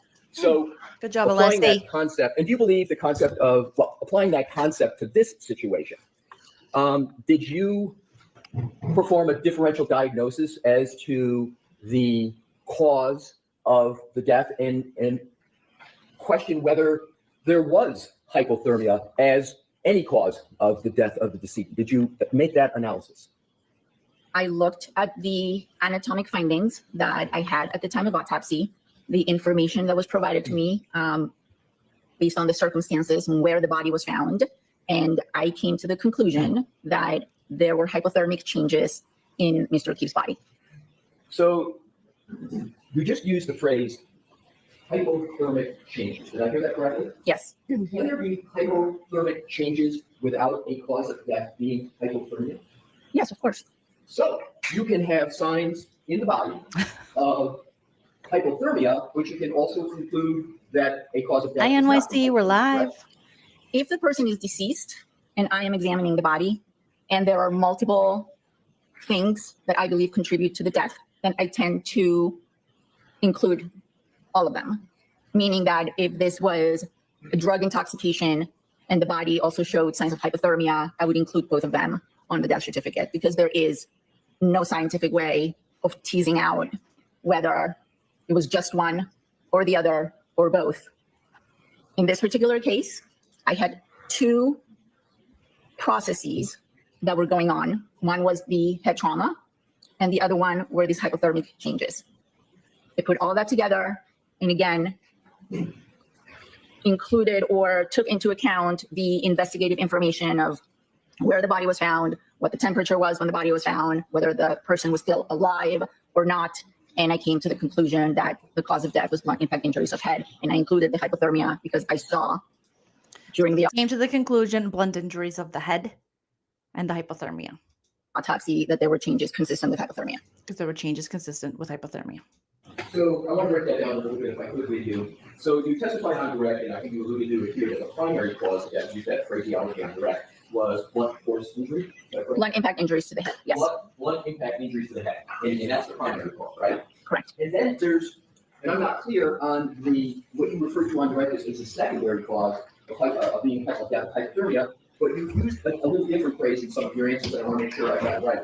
Hypothermic considerations. Can you repeat what it was? They said hypothermic changes. Hypothermic changes. So you agree that you can have hypothermic changes without a conclusion of hypothermia, correct? No, hypothermic changes are what I'm referring to are actual things that I can see in the organs that are consistent with hypothermia. They're anatomic findings. They're things I can see with my eyes. So you can, I'm sorry, did you finish? And those changes suggest and are consistent with someone being hypothermic. Okay. As you sit here now, with regard to, you use the phraseology consistent with hypothermia, signs of hypothermia, that's what I want to pursue just a little bit with regard to further information. We got started on this by asking whether you used the concept of differential diagnosis and hypotheses to determine the cause and manner of death. And you said in one of your answers that you relied upon law enforcement information, correct? Is that Yes. part of it? It was, you brought that up. You're the one who said you relied upon that, correct? Yes. And you brought that up on your direct testimony and earlier in the cross. Is that correct, that you relied upon the investigation of law enforcement? So now what I'd like to do is to ask you whether, using the concepts of differential diagnosis, scientific method, did you consider whether Mr. O'Keefe could have died somewhere other than where the body was found and been moved and placed in the snow? Did you consider that? Oh, Alessi's getting into it. Did you consider that maybe he was injured, possibly died somewhere else, and was put there? Of course, they're like, objection. Objection what? It's a question. He wants to know. She's a medical examiner. Is this a possibility? Sir, there's holes in your case. Reasonable doubt, bro. We got a sidebar, you guys. Put your side. I need a sidebar. Approach, Your Honor. Move along with this. We can approach in a bit. Thank you. Bev, I never hear you say that to Hanky Panky. Move on with this. We can have a sidebar in a bit. We can approach in a bit. A bit? Why? What do you got going on? What's happening? Are you late for a baby shower? What's going on? I don't understand. I don't understand why he can't have a sidebar. Moved in place in the snow. Did you consider that? System. May we approach, Your Honor? Move along with this. We can approach in a bit. Thank you. Move along. We can approach in a bit. I'll decide when the bit is. Okay? And it might never happen. Just so you know. Unless Hanky asks for it. Hunk. Hi, Hunk. The disrespect to Alessi, who is literally showing us law and science. Okay? He has layers to his shit. And he's nice to listen to. It's not like 5-0 Goes West, who's like, hello, I'm Hank Brennan. I would like to know something. How come Karen Read is so guilty, clearly, with all of our evidence that I can't show you? Ay, ay, ay. What, if any, alternative So ready for the bar? diagnoses Not what if did any. you apply to Mr. O'Keefe? I don't understand your question. What alternative scenarios did you look at, if any, for the cause or manner of death of Mr. O'Keefe? I'll allow that question. What, if any? At the time of She'll allow it because it was in her favorite question structure. What if any? What if any? What if any? She loves the it. autopsy, I documented injuries and signs of hypothermia. I was provided with a set of circumstances, and at the end of the investigation, or at the end of my timeline, I concluded on the cause, but I did not conclude, or I did not determine a manner. The manner would be the circumstances you are speaking about. Yeah, we want to know, was it a car? Because that's what they're claiming. That's why this woman is literally on trial, fighting for her life, being accused of murder, because they're saying she hit him with the Lexus. So if that is the weapon that they're saying she used to kill John O'Keefe, can you, the medical examiner, tell us, was it a GUN? You know what I mean? Was it a sword? Okay. What was it? Of course, that's what they want to know. But she's like, I cannot say that the object used was a car. I can say there was blunt force, to the head. I can say a little hypothermia, but I can't say that it's kind of ridiculous. If like you have someone on trial for murder and you're like, she shot him. And you're like, oh my God, she shot him? And you get the medical examiner, can you tell us if this man died from a gunshot wound or if a gun was used? I cannot. I'm sorry, what? But they're saying she shot him. Yeah, but I can't. Whether We're still going to have the trial. I considered other causes or circumstances. That their conclude timeline is documented injuries, the end of the investigation, or at the end of my timeline, I concluded on the cause, but I did not conclude, or I did not determine a manner. The manner would be the circumstances you are speaking about, whether I considered other causes or circumstances. Goldie. That's not how it works.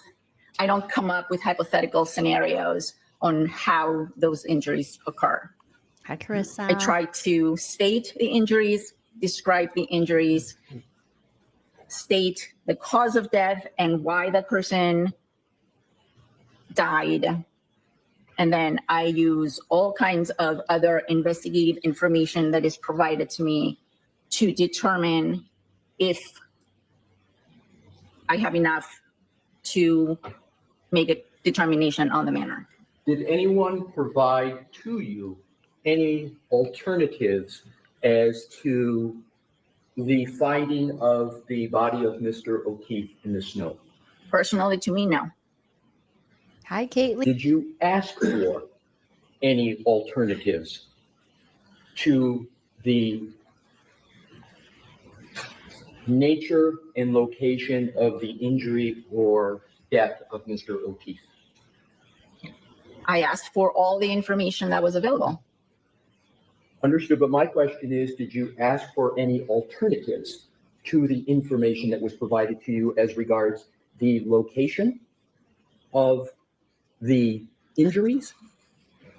Did anyone provide you any alternatives to where the injuries could have occurred? No. So, I'm going to let the answer stand. So the answer is no. So there's no evidence of that. So next question. so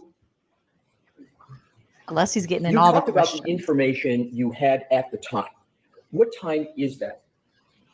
The information at the time was a preliminary police report and verbal communications regarding the circumstances of how Mr. O'Keefe's body was found. And when I asked about the time, I'm on calendar time. Was this January, February, March, April of 2022? The preliminary police report was on the day of the autopsy, and then information, I don't remember exactly how long, but in the weeks following, information was, coming in.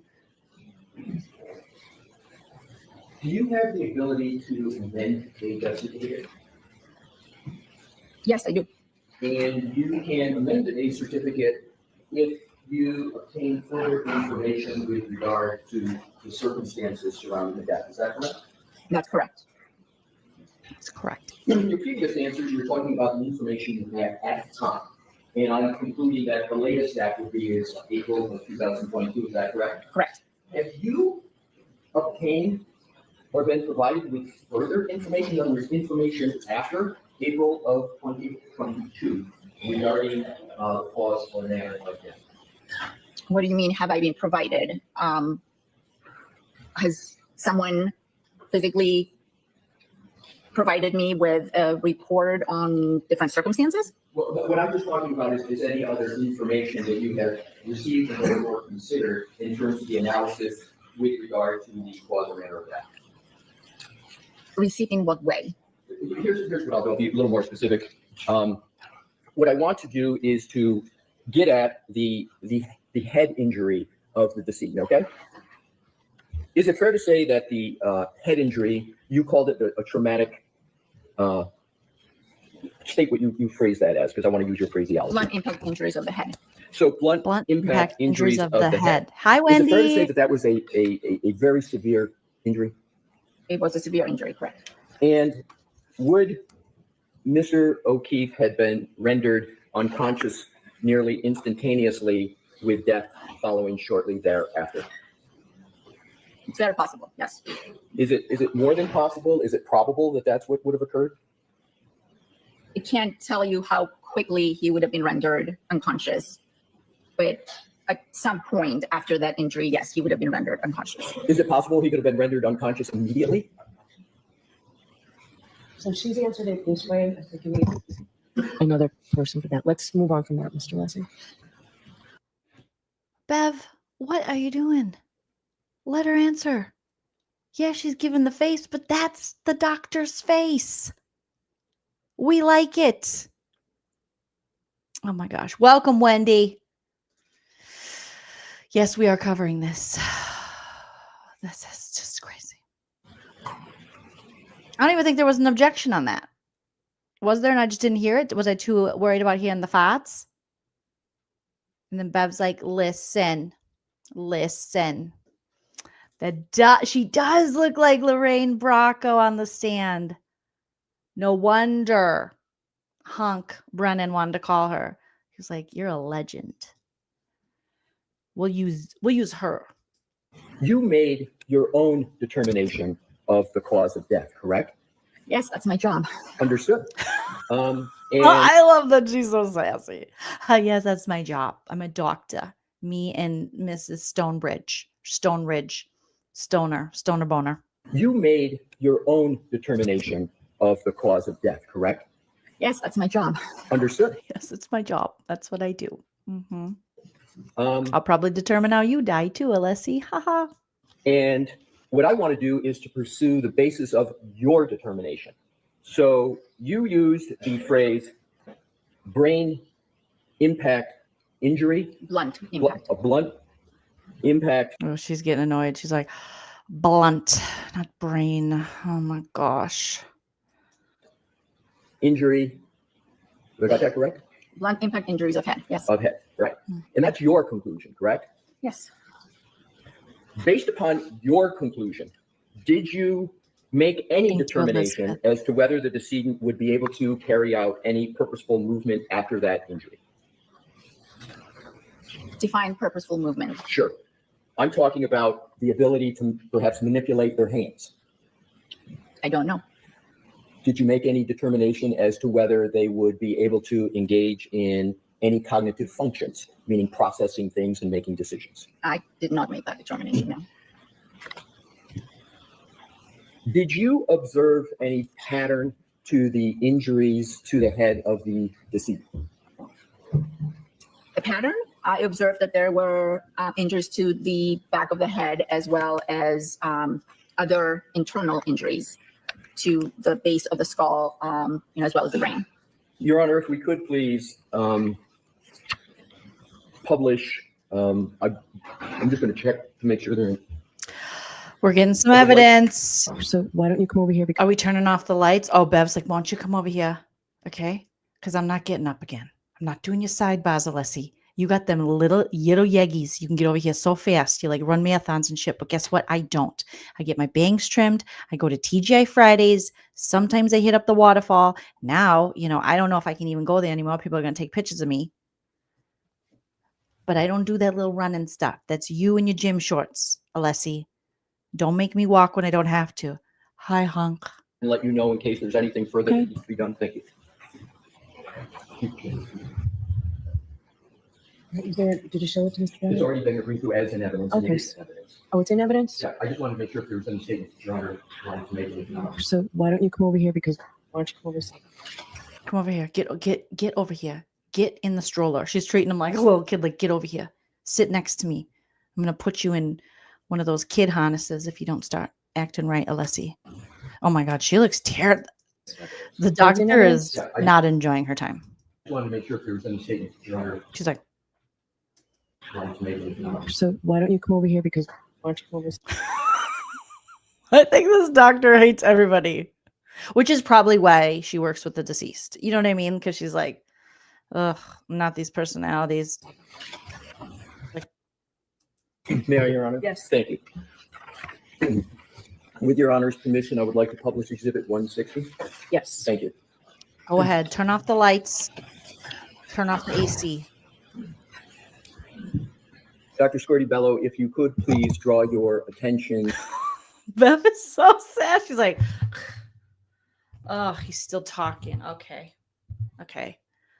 Knock it off. I don't like when the light's off. Everything gets too sexy and then Hunk's looking at me and I can't control myself. I can't feel my legs when I'm with Hunk, but I like it. No, it should be, I can't feel my bangs when I'm with Hunk, but I love it. To what is depicted on both screens, pick whatever screen is most convenient for you. And what I want to do is to go over what is depicted there. And I'd like to start with What are we starting with?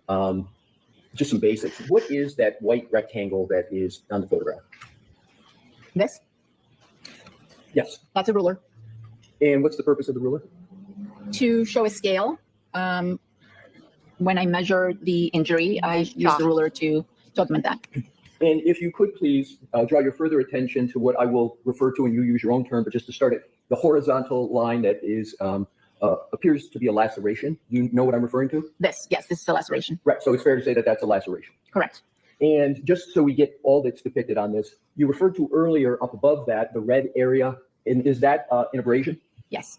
And do you also So denote over it, to Gypsy. the left, almost like a J type item going vertically up? Yes. And going up. Do you see that?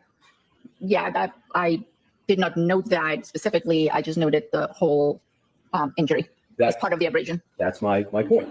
So you didn't make a separate note of what appears to be a J, and it might be easier to see it in the screen over there. It's your conclusion, but is it easier to see there? Yeah, I can see it. Yeah, and so you didn't make a separate note as to what that was in your report, correct? No, I did not. Do you consider that an abrasion or something else? Brian, I'm deceased. I believe that's still an abrasion. Do you conclude that that J is different in any manner from the abrasion that you've noted We're talking above about the- abrasions and stuff. We got Bev swiveling. I think Bev might be neurodivergent. She might be a spicy neurodivergent because she's spinning. She's like, come on, and she's got kind of a short temper like that. You know, she gets a little, come on, irritated, like faster. Let's go.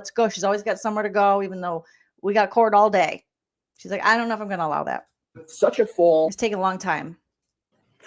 She'll like interrupt and go, no, you don't have to. No, don't do that. Like she's trying to like prosecute and judge. I think she might be ADHD. Welcome to the team, Bev, and the Bodacious bangs. I can say that a fall backwards could very well produce that injury. But My if she question really is- is neurospicy, she will not love the overhead lights. She would have lamps in the courtroom. She'd be like, lamps. There's nothing we hate worse. Maybe not all of us, but a lot of us, than overhead lighting.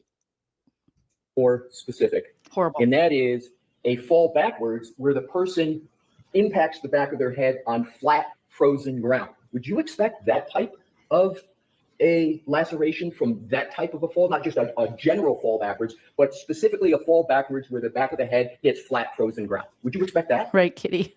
I could, yes. And under what circumstances could a laceration like that and the abrasion, all of it together, what circumstances could cause that type of a fall backwards on flat, frozen ground?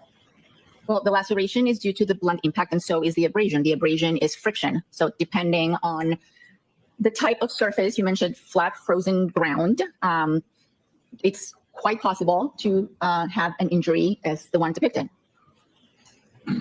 There's nothing inconsistent with this injury and a fall on someone's, on the back of the head with a blunt surface. Are you familiar with the phrase pattern recognition in medicine? Yes. And isn't pattern recognition something that requires training with regard to being able to recognize certain patterns and determining what could be causing that pattern? Yes. And just merely recognizing whether there is a pattern takes certain specialty training, etc. Correct. And isn't pattern recognition a principle that you apply in the medical examiner's office? Yeah, Like, yeah, For I do. example, of pattern recognition could be a knife wound, right? Yes. Could be a gunshot. Correct. And there's certain patterns that you see on the scene that can be consistent with those types of causes of injury, right? Correct.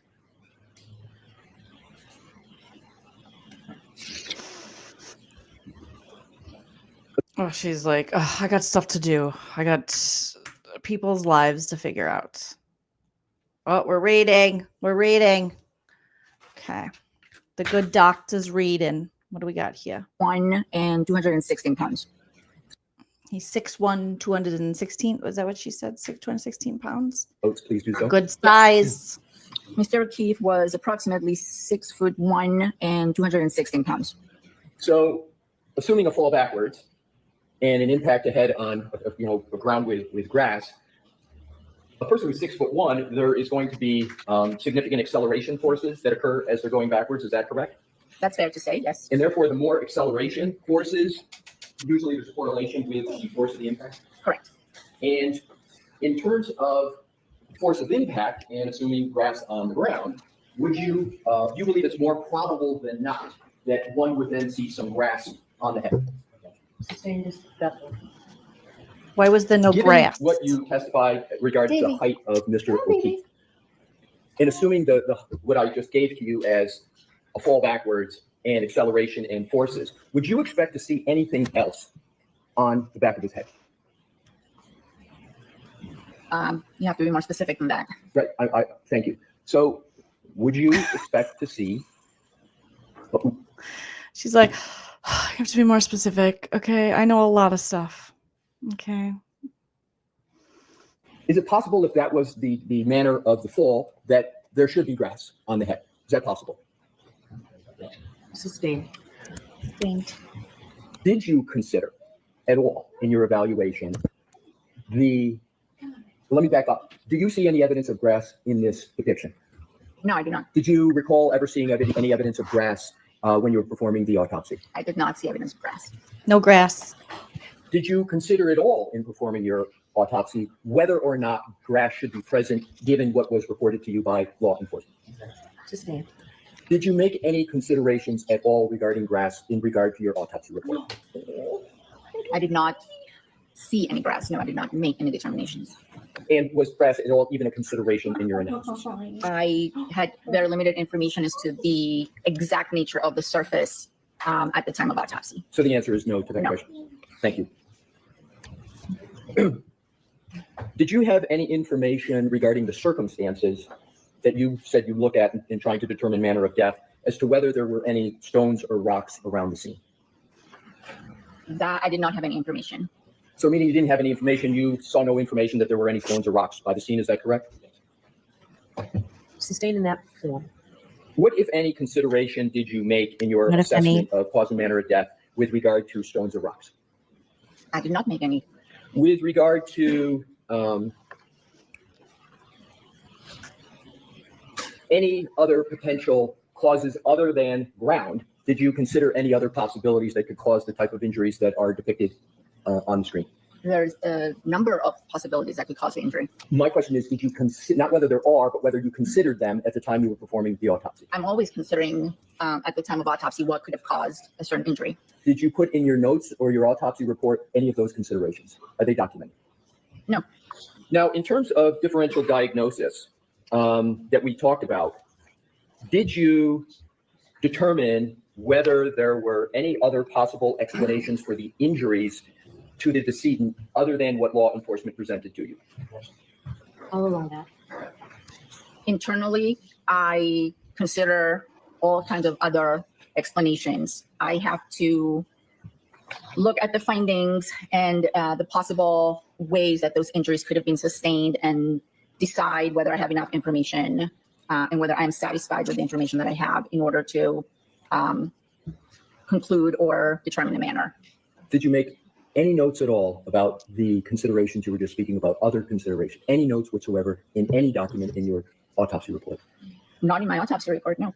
Did you make any other notes of those considerations in any document that you created for this case at all? No, these are considerations that I've had in discussions I've had with colleagues in terms of evaluating these injuries. And I don't want you to go into what other people said, but I want you to finish your answer. Right, no, I did not make physical notes of my considerations. No. I'm going into a different category, so I just wanted to alert Your Honor to it. All right. She was looking over like, am I done? Bev, can you give me I'm done? It will take more than 10, 15 minutes? Oh, yes. Okay. All right, jurors. We'll take the lunch and recess. So we'll see you in about 40 minutes. All right, jurors. Do I have it correct? And let's start with the pancreas. That you noted the pancreas was congested and diffusely hemorrhagic. Do I have that correct? And you feel free to look at your report, please. I will. And I specifically, if it helps, I'm looking at the report of autopsy. It's not numbered pages, but it would be 4. And you see liver, gallbladder, and pancreas is 1. And then you go down a couple more and you see digestive system. That's what I'm focusing on. Okay. And then, and the next page is the histopathology. Yes. All right. Are we sort of oriented in the same location? Yes. All right. So let's start with the pancreas. So if you look at the histopathology page, it says endocrine and exocrine pancreatic tissue with vascular congestion and patchy parenchymal, that's PARENCHYMAL hemorrhage, autolytic changes. Did I read that correctly? Yes. And I want to go with these one at a time, so now I'm going to jump back to the previous page where you discussed the heading liver, gallbladder, and pancreas. Do you see that? Yes. And you see the last sentence says the pancreas is congested and diffusely hemorrhagic. You see that? Yes. So now what I'd like to do, and is that what you're rooting in, if you will, the analysis of hypothermia? The He's talking about the pancreas. He's like, is that what we're rooting in?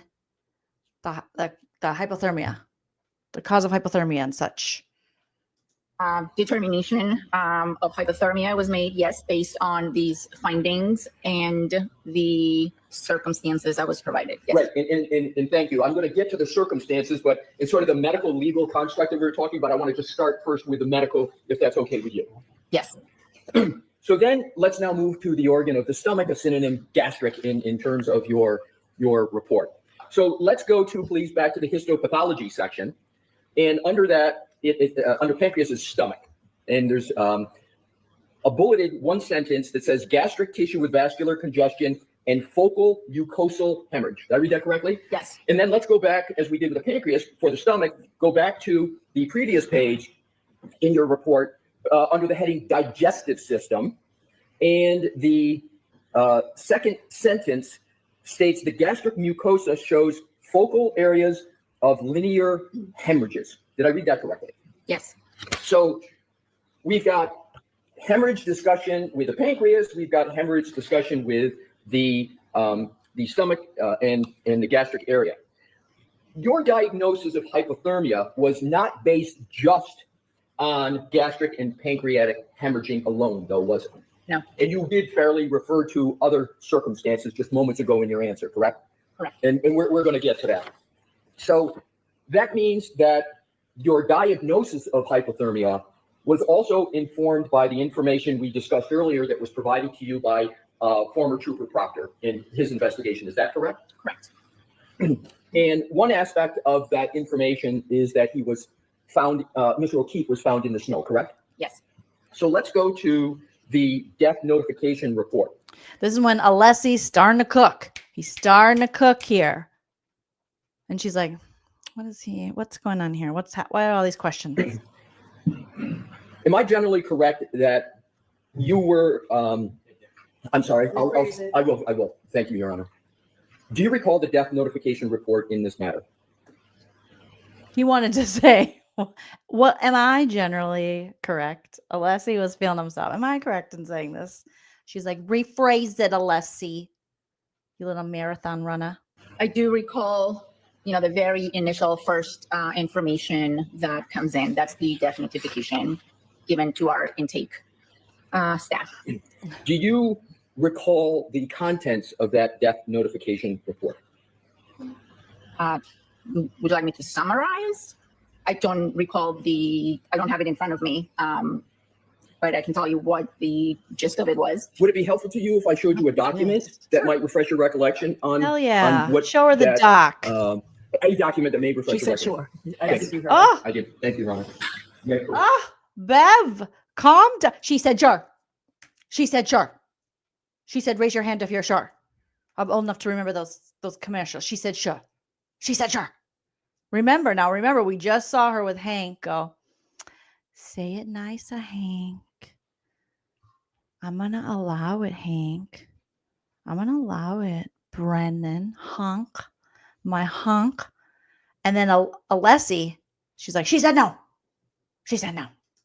I don't have it in front of me, but I can tell you what the gist of it was. Would it be helpful to you if I showed you a document that might refresh your recollection on what that a document that may refresh She your said recollection? sure.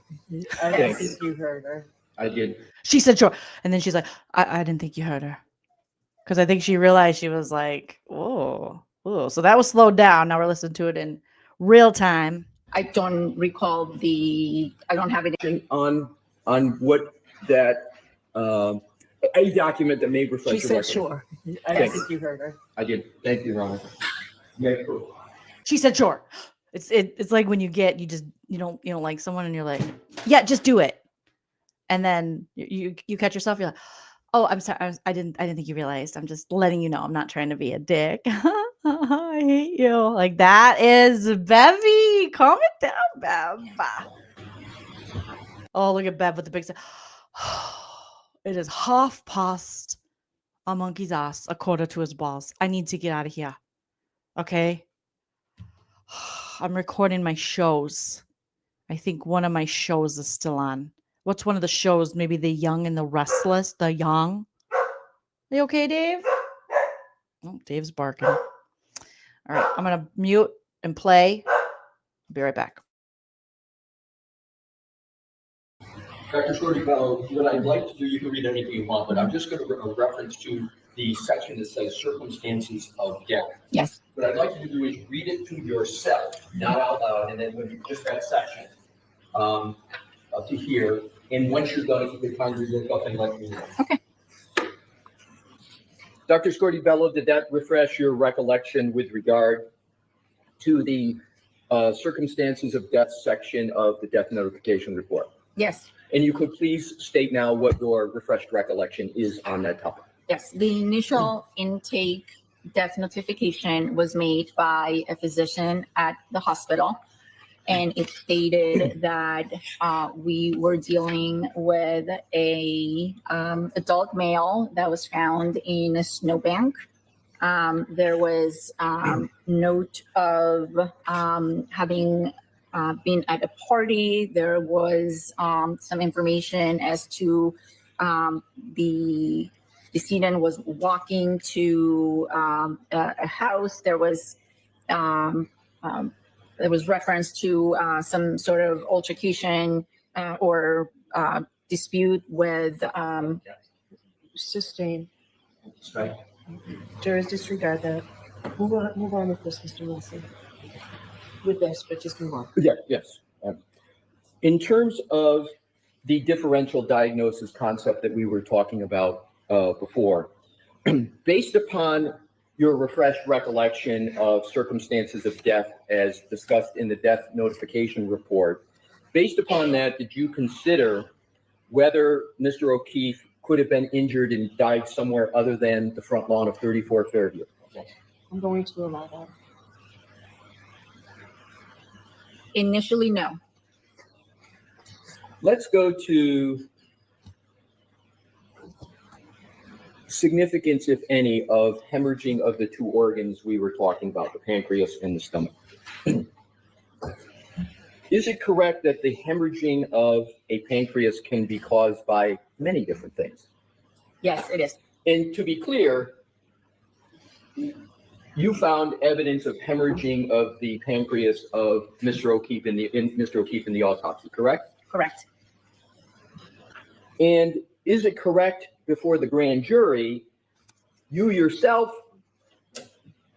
were evaluating whether the injuries had been sustained in a different environment? Well, let me ask it this way. Did you recall what your testimony was in a grand jury about hemorrhaging of the pancreas and possibilities of injuries being sustained in different environments? Do you recall any testimony on that subject?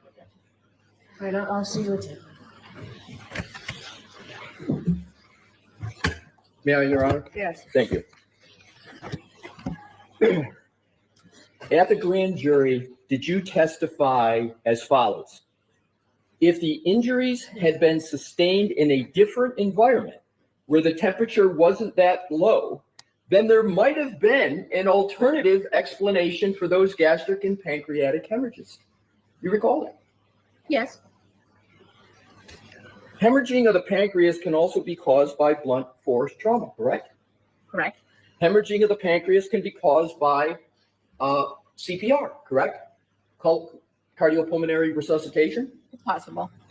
Do you know what a Lucas machine is? Yes. And a Lucas machine is an automated CPR machine, correct? Correct. And it's a rather large device, correct? It gets strapped down to the chest of someone. So instead of someone having to exercise, etc., you put on a Lucas machine that goes over the chest and it automatically does the compressions, right? Correct. Lucas machines can cause hemorrhaging, correct? Yes. And in fact, wasn't a Lucas machine applied to Mr. O'Keefe? I believe so. And wasn't the Lucas machine applied from when the first responders came to the scene and he was in the ambulance continually and through when he was in the hospital? I believe so, yeah. So when a Lucas machine is used in resuscitation efforts, you'd actually expect to see some hemorrhaging, wouldn't you? Where? In the stomach, in the pancreas, would you expect to see it there? Okay. So thank you. Dave Dog was barking, and then dog's got to go outside. Here we are. I ran back up the stairs. Okay. So this is when this starts getting very interesting, because I don't know if you caught it, but she says from an altercation. I was like, from an altercation? From altercation? What kind of altercation? And the prosecution then, they were like, objection. Now, why would they object to that if she was referring to an altercation having to do with Karen Read? Was the altercation with her? The prosecution wouldn't object to that. So I think they were afraid it was going to head down the route of an altercation, like a fight, like when everyone said that he looked like he went 12 rounds with Tyson, or when Paul O'Keefe had said that, I believe. So it could have been a fight within the house if he went into 34 Fairview, got in a fight with either Brian Higgins, Brian Albert, both, Chloe the dog, something happening, new basement floor, an altercation. Or was she going to say it was like clearly some kind of like fight? And they know Karen Read, you know, if you can't attribute it to the car, Karen Read's not going to be able to physically fight him like that to cause those kind of injuries. So I report. So let's go to, please, back to the histopathology section. And under that, under pancreas is stomach. And there's a bulleted one. Any of those considerations, are they documented? No. Now, in terms of differential diagnosis that we talked about, did you determine whether there were any other possible explanations for the injuries to the decedent other than what law enforcement presented to you? I'll allow that. Internally, I consider all kinds of other explanations. I have to look at the findings and the possible ways that those injuries could have been sustained and decide whether I have enough information and whether I am satisfied with the information that I have in order to conclude or determine a manner. Did you make any notes at all about the considerations you were just speaking about, other considerations, any notes whatsoever in any document in your autopsy report? Not in my autopsy report, no. Did you make any other notes of those considerations in any document that you created for this case at all? No, these are considerations that I've had in discussions I've had with colleagues in terms of evaluating these injuries. And I don't want you to go into what other people said, but I want you to finish your answer. Right, no, I did not make physical notes of my considerations. Your Honor, I'm going into a different category, so I just wanted to leave your honor to it. All right. No, I did not. And it will take more than 10, 15 minutes? Oh, yes. Okay. All right, Joyce. Ms. Cordy-Bello, welcome back. So I'd you run too acknowledged far. previously that hypothermia is correct. You recall that? Hypothermia is right. And the last part, investigative, and that's that legal part, sort of the law enforcement contribution. Is that correct that you're referring to? Correct. You diagnosed Mr. O'Keefe with hypothermia based upon certain medical data that you believe you observed in the gastric area and the pancreatic area. Is that correct? Correct. And just for, I think most people will get this, just be clear, gastric is sort of synonymous with the stomach. And then we know the pancreas is a separate organ. And in your autopsy, you observed the for example, the lining of both the stomach and the pancreas. Is that correct? I'm sorry, what was the word that you used? Lining. Let's start with the stomach. Did you observe the lining of the stomach as part of Mr. O'Keefe as part of the autopsy? Yes, I observed some hemorrhages in the lining of the stomach. We'll get to that, right? But I just want to talk about the organs and what aspects of the organs first, and then we'll get to that. And with regard to the pancreas, what aspect of the pancreas did you observe? I examined both the external surface and the tissues around it, as well as the pancreas itself by making several cuts. And there was also a histopathology report that was relevant to both the stomach and the pancreas, correct? Correct. Histopathology? Histopatha. Bev's like, that's not a real word. I'm going to object as the judge. Leslie, what did you just say? Hysterectomy? That's not real. That's spell it, smart guy. Okay. All right. I'll look it up later. Maybe, maybe not. I don't know. I'm going to be over here on Facebook on my iPad. Don't bother me with, don't use big words, Alessi. Bev is just not feeling Alessi. And neither is this lady now. Hology. So that histopath information informed your hypothermia analysis, is that correct? The histopathology was done to further confirm my finding or my determination of hypothermia. So do I have it correct? And let's start with the pancreas. That you noted the pancreas was congested and diffusely hemorrhagic. Do I have that correct? That doesn't And you feel sound free good. to look at your report, please. I will.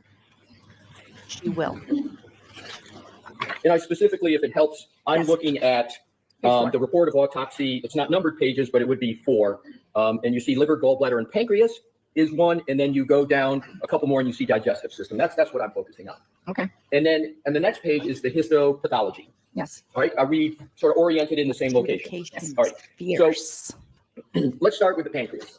So if you look at the histopathology page, it says endocrine and exocrine pancreatic tissue with vascular congestion and patchy parenchymal, that's parenchymal hemorrhage, autolytic changes. Did I read that Turned correctly? into a spelling bee. And I want to go with these one at a time, so now I'm going to jump back to the previous page where you discussed the heading liver, gallbladder, and pancreas. Do you see that? Yes. And you see the last sentence says the pancreas is congested and diffusely hemorrhagic. You see that? Yes. So now what I'd like to do, and is that what you're rooting in, if you will, the analysis of hypothermia? The determination of hypothermia was made, yes, based on these findings and the circumstances I was provided. Yes. Right, and thank you. I'm going to get to the circumstances, but it's sort of the medical legal construct that we were talking about. I want to just start first with the medical, if that's okay with you. Yes. So then let's now move to the organ of the stomach, a synonym gastric in terms of your report. So let's go to, please, back to the histopathology section. And under that, under pancreas is stomach.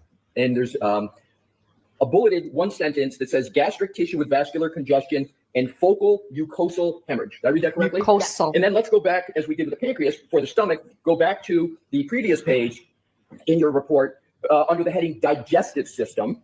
And the second sentence states the gastric mucosa shows focal areas of linear hemorrhages. Did I read that correctly? Mine too, Nancy. Yes. So we've got hemorrhage discussion with the pancreas. We've got hemorrhage discussion with the stomach and the gastric area. Got it. Your diagnosis of hypothermia was not based just on gastric and pancreatic hemorrhaging alone, though, was it? No. And you did fairly refer to other circumstances just moments ago in your answer, correct? Correct. And we're going to get to that. So that means that your diagnosis of hypothermia was also informed by the information we discussed earlier that was provided to you by former Trooper Proctor in his investigation. Is that correct? Correct. And one aspect of that information is that he was found, Mr. O'Keefe was found in the snow, correct? Yes. So let's go to the death notification report. Am I generally correct that you were, I'm sorry, I will. Thank you, Your Honor. Am I Do you generally recall the death correct? notification report in this matter? I do recall, the very initial first, I rewound too far. I don't recall I don't have it in front of me. The death section of the death notification report. Yes. And you could please state now what your refreshed recollection is on that topic. Yes, the initial intake death notification was made by a physician at the hospital, and it stated that we were dealing with a adult male that was found in a snowbank. There was note of having been at a party. There was At a party? I thought he didn't go into the party. Are they talking about the party? Is the bar considered a party? Is the waterfall considered a party? Did he go into the party? Because technically they were like, he never went into the party. He was just outside the party. But she says it's a party. in a snowbank. There was note of having There was a note. been at a party. There was Proctor would be stupid enough to write down. And then we know that he went into potty. I'll cross that out later. I'm not supposed to mention that. Okay. Leaky balloon knot lady probably hit him, but he did go in the potty and he did look like he got beat up. But yeah, but we're gonna blame leaky balloon knot. I'll erase that later. Mental note, and then never erase it. I could see him doing that. some information as to the decedent was walking to a house. There was reference to some sort of altercation. Walking to a house. Karen's in the car. How can she have an altercation as he's walking to the house? That's weird. That's weird. He went to potty. Either he went TT or he went to potty. We like to potty. We like to potty. It's just interesting that there's notes there from the law enforcement. Is that what you're saying? That someone at a potty. There's an altercation. And then then Proctor was like, also, no nudes yet from the leaky balloon knot. I'll delete that later too. I'll erase it or something. I don't know if when you write down stuff, can you go back and hit a delete? Is this digital? If I'm right, I know I'm writing with a gavel, but let's just say there's a pen on it. So when you print, can you delete it like you would in the word processor? I'm not a technical guy. Trooper Proctor is not technical. Okay? I don't know about the technology of it all. All I know is that bitch did it. And I hate her. And I hope she dies. She has a leaky balloon knot. No nudes yet. She's kind of hot. No ass. And she's got a weird Falls accent. Not my accent's not weird. Hers. And I have a wife. And I called her a cunt. Don't forget the cunt. I'm going to delete all this later. I could probably just hit delete, highlight it, or some shit like that. I don't know. I'll ask the tech guys. Yuri might be a tech guy. No, he said he's not a tech guy. I'll ask somebody. Okay. Maybe Brian Higgins, who I don't know. Okay. What else can I say? Oh, did I say I hope she dies? Oh, I'm going to call her the R word. You're going to say that. I think that's about it. Yeah. Oh, my wife is one lucky lady to be married to me. Trooper proctologist. Or dispute with Side by potty. Sustained. Right. Jurors disregard that. What do we do? Why are we disregarding, Brennan? She's like, he was going to he was at a potty. Okay, going potty at a potty, shitting himself allegedly. Not John, Michael Proctor. No, this isn't about Michael Proctor. Objection. John O'Keefe. Okay, sorry. We heard he was at a potty. And there was an altercation as he was walking. He's walking to the house. Altercation. Eden was walking to a house. There was reference to some sort of altercation or dispute with Sustained. Why would he object that? Wasn't she just going to say Karen Read? Or was she not going to say Karen Read? Was she going to say there was some altercation with some guys? One looks like a hungry, hungry hippo. Okay, I can say that. I myself am a hungry, hungry hippo. Actually, two of them look a little hungry, hungry hippo. And then there's a very sweet dog, not her fault right now, but trained her to be a killer, allegedly. And then there's a son who says he doesn't fight, even though he has bruised knuckles on his right punching hand, and he does punching bags. But we did find video evidence of him telling people he's gonna bang the drum on the face. He had like a West Side Story kind of thing going on. East Coast, West Coast, Biggie versus Tupac with some guys over who were talking to the gals that he goes to school with. But he said he never got in a fight, even though he was seen after the murder with bloody knuckles just on his right knuckle. But he said it makes sense if you troop a Proctor and you're the Canton PD that he was carrying something that got slippery. And in the wintertime, you got to catch yourself. And we always fall. I know I do. As a Minnesotan, whenever I was on the ice, I was like, oh, I'm going to fall.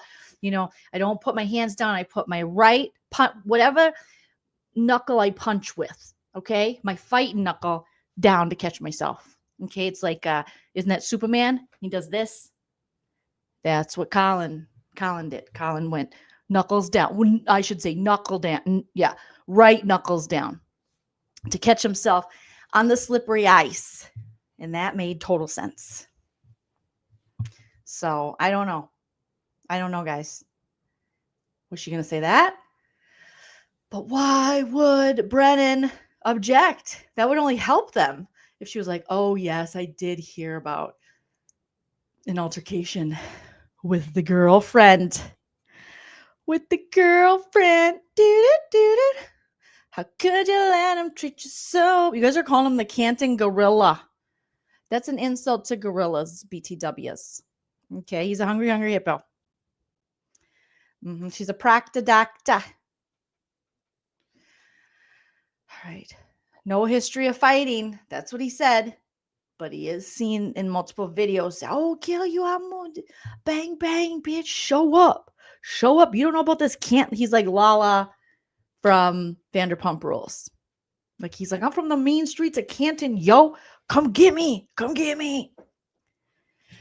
And he was like, I don't know, rap battling in a video. They were like, are you hot on Twitter?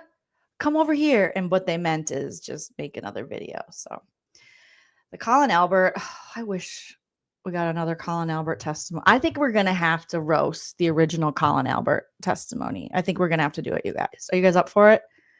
Say it in the chat if you are. But it's too good. It's too good. That's right. And he said, move. Not only did he object, but Brennan said, move to strike. Why would you move to strike? If the altercation, aren't you guys claiming it's an altercation between Karen and John? And Karen was mad and upset. And she's like, you fucking pervert. I'm here with your niece and nephew, you fucking pervert. Then why would you object and move to strike if she was about to say an altercation between him and the defendant, his then girlfriend? It's because I don't think she was going to say that. A little weird. Yeah, Colin Albert is related to Lala Kent, aka Lauren from Utah. Allegedly, okay? I only know these things allegedly, okay? Everything I say is true except for the parts that are false. But he was like doing this too. Like, you want some of this? I was like, And then one day he was 17 and a senior doing it. And the next day they were like, I think he was 12. I think he was in the 9th grade, the 10th grade. And we're like, what? There's disregard that. Move on with this, Mr. Wilson. Move on. With this, but just move on. Yeah, yes. Why can't she finish her sentence? Let the woman talk. She's a doctor. Certainly she's not going to lie. Why would she lie? She's not going to lie. Like, she's just been saying, here's what I found. Here's what I think. She's just annoyed with everybody. She doesn't want to be there. So why are we so worried? It's your witness, Brennan. That's your witness, bro. Why are you afraid what your witness is going to say? That just seems weird to me. Yeah, Bev is rude, Jude. She is rude. Yeah, he's like, pull up, bang, bang. Kiss, kiss. I forget the way he said it. But he was like, bang, bang. Pull up, bro. Right. Palms first. Casey. Mini and Wisco people. Okay. Scotties and minis. Minnesota, Wisconsin represent. We don't go knuckles. We're not going to mess with knuckles. How are we going to get in bar fights if our knuckles are messed up from the ice? Come on. Plus, we're always wearing hockey gloves, so we don't ever have to worry about our knuckles being exposed. You guys are saying yes. Okay. We got a couple of yeses for the Colin Albert testimony. Yes. In Roast. terms of the differential diagnosis concept that we were talking about to differential. before, based upon your refreshed recollection of circumstances of death as discussed in the death notification report, based upon that, did you consider whether Mr. O'Keefe could have been injured and died somewhere other than the front lawn of 34 Fairview? I'm going to allow that. Initially, no. Let's go to significance, if any, of hemorrhaging of the two organs we were talking about, the pancreas and the stomach. Is it correct that the hemorrhaging of a pancreas can be caused by many different things? Yes, it is. And to be clear, you found evidence of hemorrhaging Thank of you, the Kitty. pancreas of Mr. O'Keefe in the autopsy, correct? Correct. And is it correct before the grand jury, you yourself were evaluating whether the injuries had been sustained in a different environment? Well, let me ask it this way. Do you recall what your testimony was in the grand jury about hemorrhaging of the pancreas and possibilities of injuries being sustained in different environments? Do you recall any testimony on that subject? I'll see what. Let's see what's side by. She's like this. Yeah, Your Honor? Yes. Thank you. At the grand jury, did you testify as follows? If the injuries had been sustained in a different environment where the temperature wasn't that low, then there might have been an alternative explanation for those gastric and pancreatic hemorrhages. You recall that? Yes. Hemorrhaging of the pancreas can also be caused by blunt force trauma, correct? Correct. Hemorrhaging of the pancreas can be caused by CPR, correct? Cardiopulmonary resuscitation. It's possible. Do you know what a Lucas machine is? Yes. And a Lucas machine is an automated CPR machine, correct? Correct. And it's a rather large device, correct? It gets strapped down to the chest of someone. So instead of someone having to exercise, etc., you put on a Lucas machine that goes over the chest and it automatically does the compressions, right? Correct. Lucas machines can cause hemorrhaging, correct?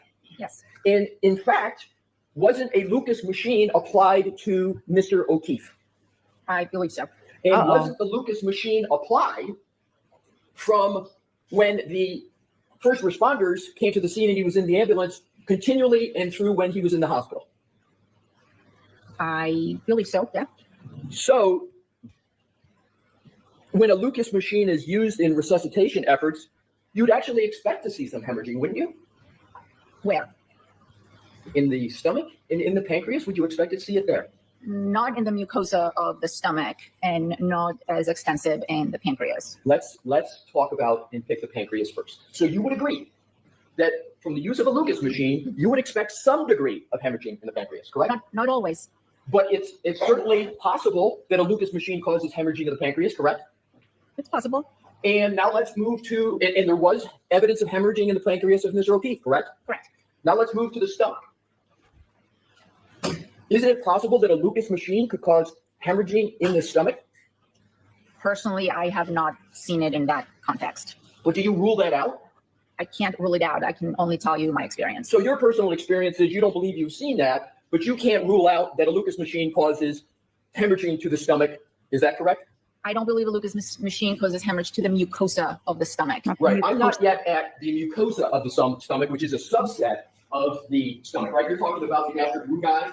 Talking about the inner lining of the Inner stomach. lining, and another name for the inner lining of the stomach is the gastric rugae, R-U-G-A-E, correct? Yes. So I'm just talking about the stomach in general, not a subset of its stomach. Is it possible that a Lucas machine could cause hemorrhaging in the stomach? Not in the stomach, around the stomach and the soft tissues of the torso. Okay. Brian, you're killing me tonight. So you said that you're aware that Mr. O'Keefe was hooked up to a Lucas machine, correct? Yes. And are you aware of the length of time that Mr. O'Keefe was hooked up to a Lucas machine? No, I'm not. Do you know how many compressions per minute a Lucas machine causes? Pretty I would have technical. to say close to 60. Oh, Would dang. 100 No. compressions per minute be a reasonable amount of compressions for a lupus machine to cause? Sure. So assume 37 minutes of a person hooked up to a lupus machine and assume 100 compressions per minute. That would result in 3,700 compressions from a lupus machine, correct? Correct. That's a lot. Could 3,700 compressions from a lupus machine explain hemorrhaging in the pancreas? Okay. And that explanation could be why there's hemorrhaging in the pancreas as opposed to hypothermia causing hemorrhaging in the pancreas, correct? Possible. Did you consider that at all in That's reasonable doubt. It's reasonable doubt. It's possible. All these things are possible.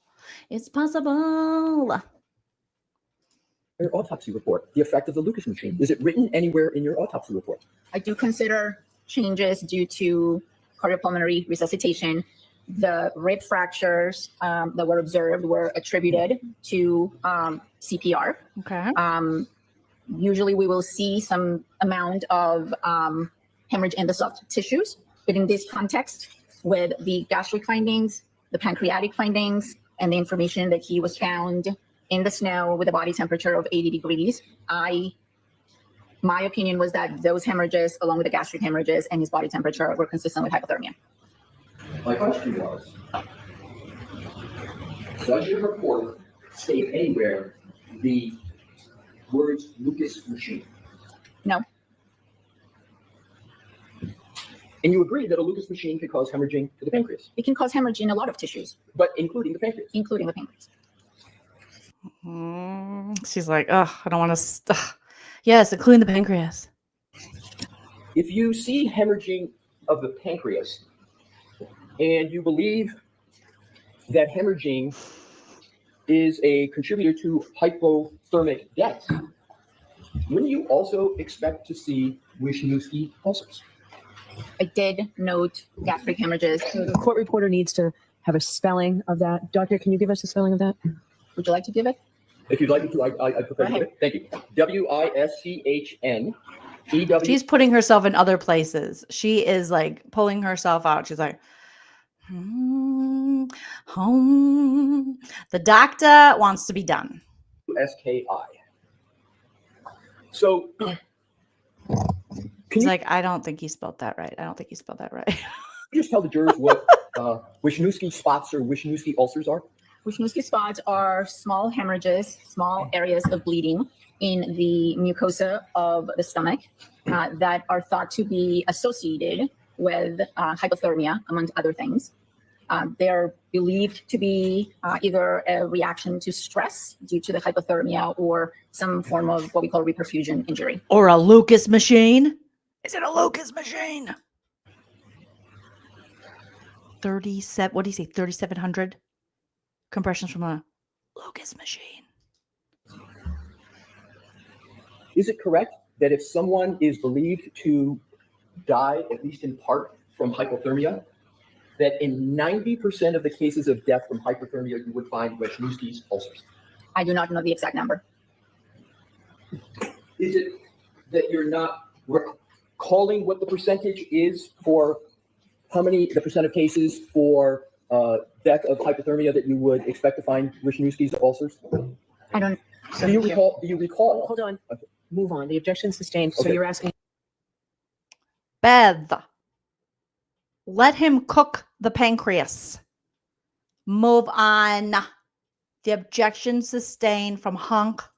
Yes. Expect From to find Hunk Hill. Wisniewski's ulcers? I don't. Do you recall? Do you recall? Hold on. Okay. Move on. The objection sustained. So Okay. you're asking if yes. Go Okay. ahead. There were no Wisniewski's ulcers present in Mr. No Wisniewski's ulcers. O'Keefe. Is that correct? I believe there were. Can you point anywhere in your autopsy report where the word Wisniewski appears? I did not call them Wisniewski spots. I called them gastric hemorrhages.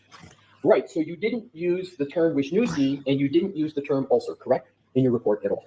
No, I used gastric hemorrhages under the title of hypothermia. Do you believe that all hemorrhages in the pancreas are Wisniewski ulcers? You mean the stomach? I'm going to start with the pancreas. Wisniewski ulcers are, the term is used to describe the gastric hemorrhages. Right, so I want to clarify that. So now I want to move to the stomach. Do you believe all hemorrhages in the stomach are Wisniewski ulcers? Not all of them. Therefore, there can be Wisniewski ulcers and not be hemorrhaging, correct? Just by logic? And not be hemorrhaging? Correct. You can have a Wisniewski ulcer but not have hemorrhaging. You could, but Hank has been doing, or not Hank, Leslie's been doing some Googling. Amanda Kay says, I'm late, but how does she know what they're objecting to for her to sustain it? It's because her, Bev, and Judge Cannoni and Hank Brennan are like this. They see each other. They're soulmates. So she'd know. She's like, I know what Hunk is going to object to because he wants a half day too. He wants a half day with me. So, but I do wish this was one of those trials where they actually had to say like objection, speculation, objection, leading. And sometimes they'll say it, but I guess in Massachusetts and in this court, you don't have to do that. So I think she's just thinking of maybe, I don't know. She's either in tune with Hunk or she's just guessing like that does sound leading. I'm gonna sustain it. Or she has a magic 8-ball that the Canton PD gave her, which is a rigged magic 8-ball. And every answer on it says you should sustain. And that is a true conspiracy theory for sure. but ulceration would manifest in what we call hemorrhage. The actual appearance. Hello, Amanda. What I'd like to do now is, Mr. Wolf, what has been in evidence, what I'd like to do is to, with your Honor's permission, publish some depictions of first the gastric mucosa, and then start with that, Your Honor. Publish that. All right.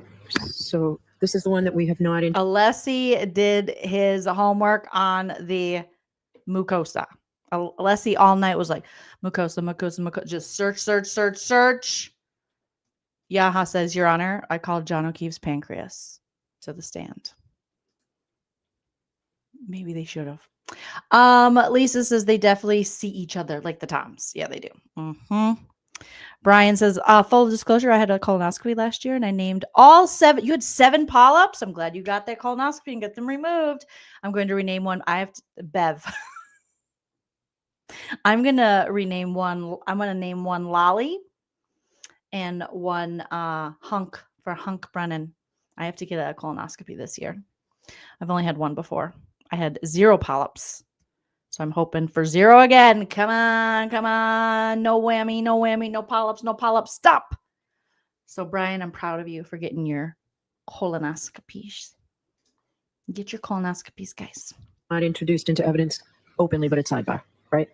What I'd like to do is I'll start out with the one that is in evidence, which is the gastric mucosa. Okay, start with that. What number? Your Honor.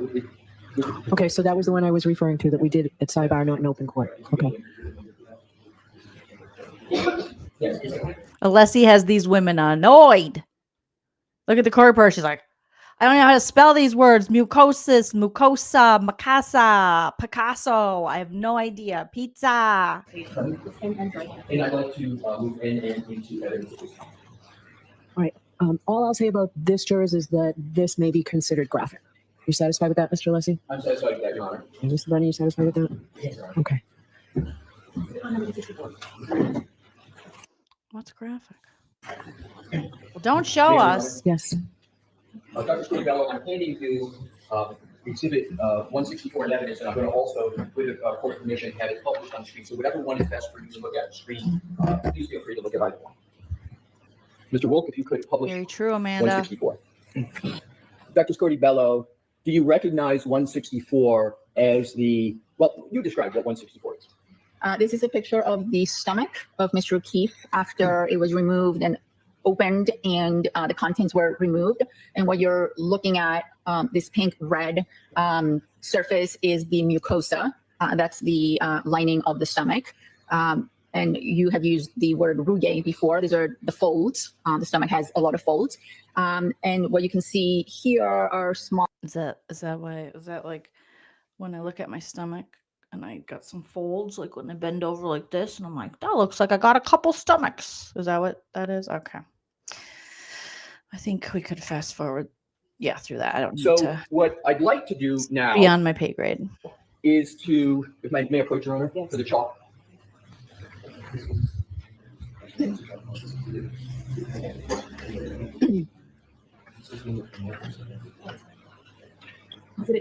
And Your Honor, with your honor's permission, may I show Dr. Tori Gallo the chalk that's marked for identification, which identifies exhibit M and C if you. This identifies exhibit M for maturity. That's what Alessi's telling her. This is rated M for very, very mature content. The following is rated TV MALSV. It contains strong language, violence, and nudity. It is intended only for mature audiences. Viewer discretion advised. Amanda, you could have found me through either. I love both Kempire and Mims. Probably through Mimsy, but it could be Kempire too. But I've collabed with Mims, but Kempire and I have never collabed. So we were supposed to for Big Brother, and I dropped the ball. So hopefully this year we'll collab, because I love Kempire. But it was probably Mims, because he's my buddy. Also, the Diddy trial. I want to give updates on that, but if you guys aren't already following my friend Mims, Make It Make Sense, he's killing it with the Diddy trial coverage. So he's there. He's like in the court. It's crazy. I did not know people could just, go and stuff. And so I just watch Mims when I need updates, but we'll have to talk about Diddy eventually.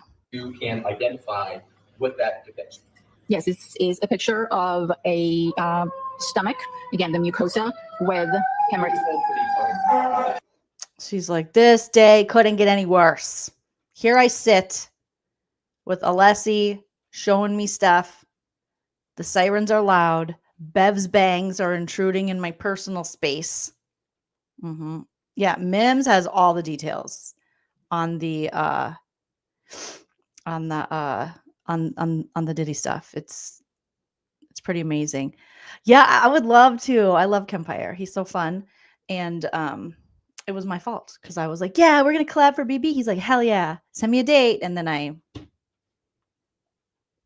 Joleened, and I just put off, procrastinate. All of a sudden it's over. This year we'll get it. Alessi's laughing like, there's the sirens. Yes. Yes. All right, Mr. Alessi, you can continue where you left off. Thank you, Your Honor. May I reapproach the witness? Yes. Dr. Tori Gallo, you have in front of you, which has been marked for identification as ON, and you were discussing that. Do you recognize that document? Okay, let's jump ahead just a bit. Does that I hate when they're not by the mics, because then I can't hear you, Alessi. exhibit fairly and accurately depict a stomach with what you have referred to as multiple ulcers? Yes. Your Honor, after that is evidence. I can't agree. I'll, you know what, if I can use it as a public. Yes, you can. Yeah, that's what I'll do, Your Honor. Thank you. Bev is so put out by Alessi just doing his job. She's like, yes, you can. And she hits her mic. She's like, go ahead, Alessi. Go ahead. What happened? Why did she hate Alessi so much? Or you can have it just later. Like, you can have it. You can have one peck of gushas, but not two. Okay? You get one snack. She literally is treating him like a child. You can have a little bit of gushas. Just a little bit. A half a bag. Okay? Don't ask me for fruit by the foot, because you already had your gushas. Okay? And not another Capri Sun, because it makes you squirrely, and I gotta go. I got a bang trim at Great Clips at 4:15 with my gal that works there. And again, I'll leave this hard copy with the court reporter. Poor Alessi. He's getting all the dirty looks from all the women. It is not. It's mocked identification. Yes. It's mocked for identification. Make sure you mock it. If you don't mark it, no one's going to know. And if it's really important, you better mark it. Okay, mark it with the funky bunch. Let's go.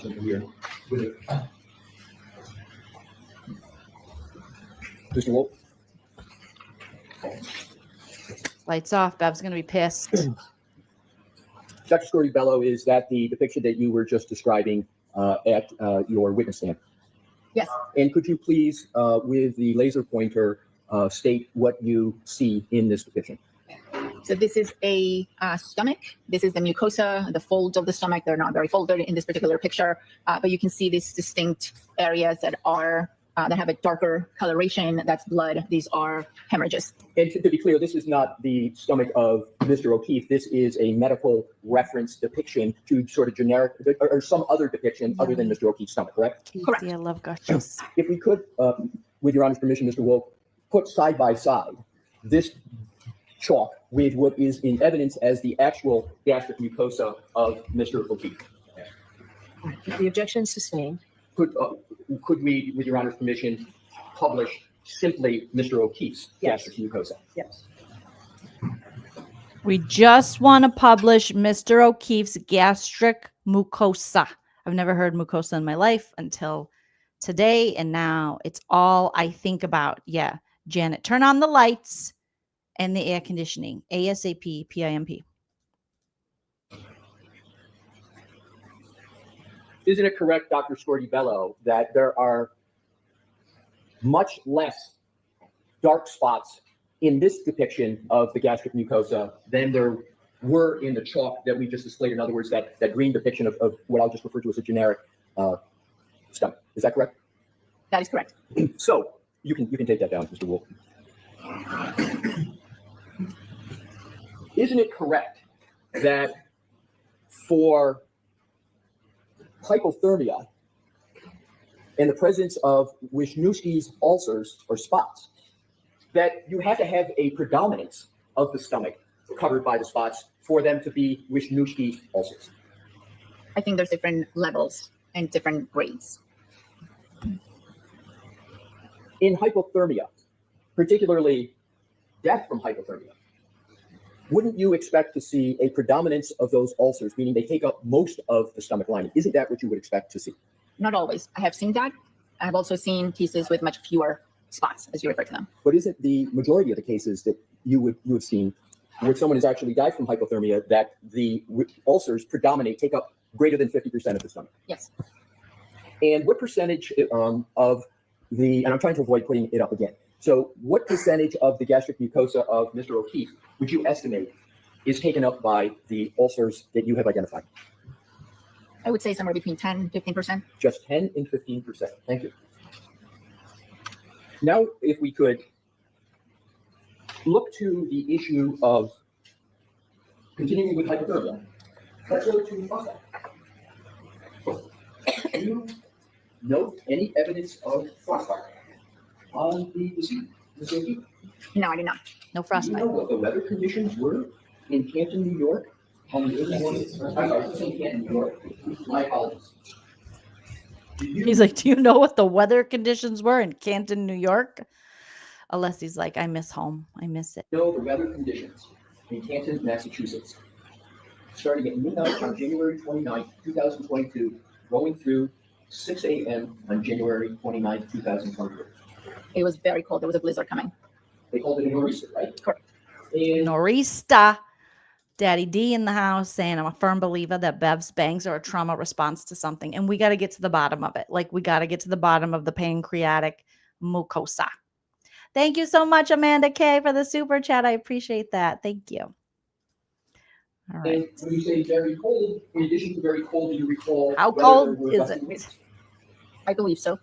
And do you understand that when there's a very cold temperature in Fahrenheit and you add gusty winds, that is called, when you apply the two together, that's called wind chill, right? Correct. And with wind chill, doesn't the phenomenon of wind chill mean that the wind combined with the temperature brings the actual temperature down? And in addition to bringing it down, temperature and wind chill calculation, it also has a physical effect on the body, correct?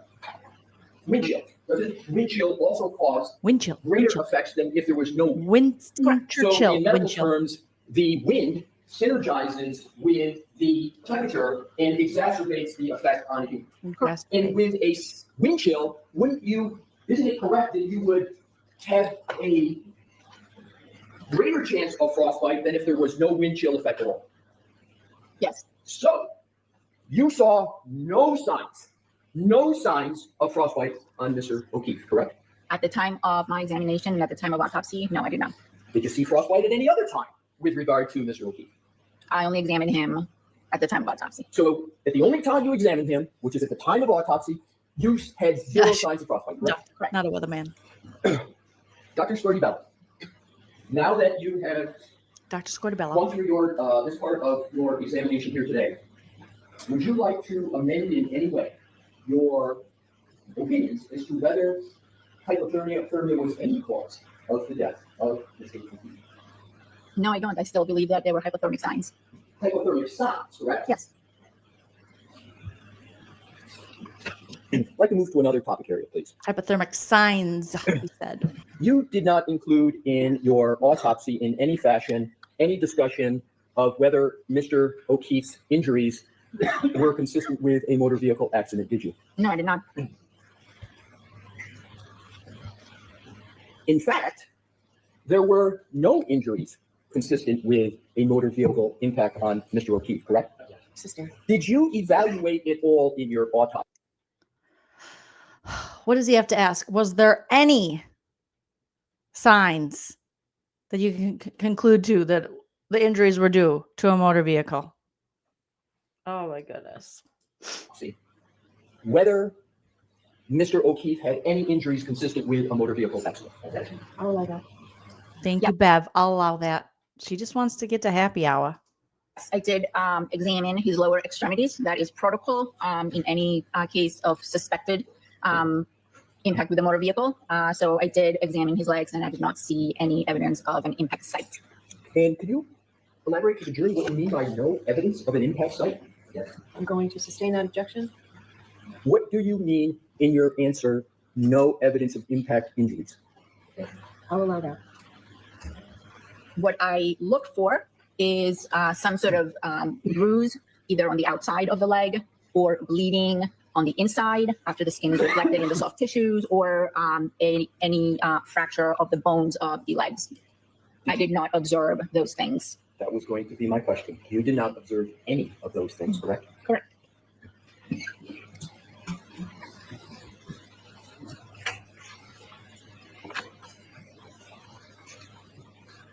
I'd like to turn to, please,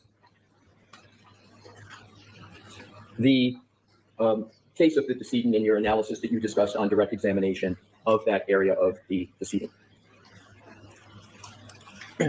You talked about ecchymosis. You recall that? Yes. In medical literature, there's a synonym for ecchymosis that's sometimes referred to as raccoon eyes. Is that correct? Ecchymosis doesn't cause a laceration to an eyelid, does it? No. Ecchymosis does not cause a laceration to a nose, does it? There was an abrasion on the nose, but no, the answer is no. Correct. So ecchymosis doesn't cause a laceration to the nose. Correct? Correct. Did your report at all evaluate whether there was any significance of the laceration to the eyelid that you spoke about in your direct testimony? What do you mean? Other than just noting that there was a laceration to the eyelid, did your report at all evaluate the potential significance, if any, of that laceration to the eyelid? I noted it and photographed it, and it was part of the totality of the blunt impact injuries that I noted on both the face and the head. Hi, Terry. Good morning. Do you believe that the laceration to the eyelid could be caused by a blunt impact injury? A laceration, by definition, is a blunt impact injury. Do you believe the eyelid laceration was caused by a blunt impact injury from falling backwards and hitting one's head? Not from falling backwards and hitting one's head, but that area at some point came in contact with the blunt object or surface. Okay, if I can follow up on that, please. So you agree that if a person falls and hits the back of their head, that they cannot sustain an eyelid injury, is that correct? Correct. All right. And if somebody falls backward and hits their head, they can't sustain from that impact back of the head a laceration to the nose, correct? Correct. So what caused that? So if we could, Mr. Woke, and with your honor's permission, publish which is already in evidence, which are depictions. Let's start out with Mr. Woke? Who's Mr. Woke? Is it Woke? Mr. Woke? please the laceration to the right Is that the person pulling up the evidence? Because I've heard him say, Mr. Woke, woke, woke, woke, woke. eyelid. And Dr. Scordi-Bello, is this the laceration to the right eyelid that we've been talking about of Mr. O'Keefe? Yes, it is. Yes, it is. And that injury could not be caused by a fall backwards and one hitting their head, correct? No. I'm sorry, we'll just need to now repeat the question. So loud there. Please state your answer again. Let me read it. That injury to the wolf. right eyelid, that Sounds like he's laceration, saying could wolf. not be caused by someone falling backwards and hitting their head, correct? Correct. Bear with me one moment, Your Honor. Brian. May I approach, Your Honor? Yes. Yeah, Amanda says, so if she doesn't know that the car was the cause of death, isn't that reasonable doubt? Being guilty is... Yes, it is. I think, Amanda. You see what's in front of you. Can we mark this? So, Mr. Brennan, are you objecting to that coming into evidence? Okay, so let's just get it in evidence. She's like, just get it in. Come on, we gotta go. We gotta go. I got a deep condition in at 5. All right. I'm gonna deep condition this throat with some liquor, if you know what I mean. White Claws, tequila, those little Virginia Slim Lady ciggies. I got big plans. Let's go. Yes. Dr. Scordi-Bello, I place before you what is in evidence now is 165. Your Honor, may I have Mr. Wolf publish 165? Thank you, Mr. Wolf. Mr. Wolf. When Alessi says it sounds like Mr. Woke. Mr. Woke. I'm gonna have you put that in evidence. Thank you, Mr. Woke. You're so woke. So, Dr. Scordi-Bello, that laceration to the right eyelid could not be caused by a fall backwards where someone hits the back of the head, correct? Correct. So that injury you've called, what do you label that category? Traumatic? Did you use that phraseology? She tried to tell us. She's like, there was an altercation, and then Brennan was like, objection, strike it. She said she heard there was an altercation heading into the house at the party. Blunt Blunt impact. impact. So that's a blunt, in your opinion, that's a blunt impact injury, correct? Correct. So is it correct that that injury had to occur in some manner other than falling backwards and hitting one's head? Yes. And is that injury consistent or inconsistent with a punch? Hold on. Could be consistent. Well, who punched him? Are we ever going to get the answer to that? Who punched him? Are they going to say Karen punched him? Karen went Mike Tyson on him? Karen went Mike Tyson, Michael Spinks, 90 seconds. Come on. If we could, Mr. Woke, have the laceration to the nose. And the laceration to the nose. Come on I'm now. sorry, hold on for a moment. This live is better than 8 hours of sleep. Kitty, kitty, meow. Thank you. I agree. I will definitely not get 8 hours of sleep, and I'm okay with that. Your Honor, Mr. Brennan has recently this going. Okay, so like we can mark it.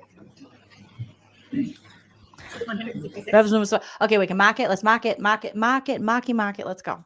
Okay. Yes. Dr. Scordi-Bello, I have put before you what is in evidence is 166, and Your Honor may, Mr. Woke publish. Yes. Thank you.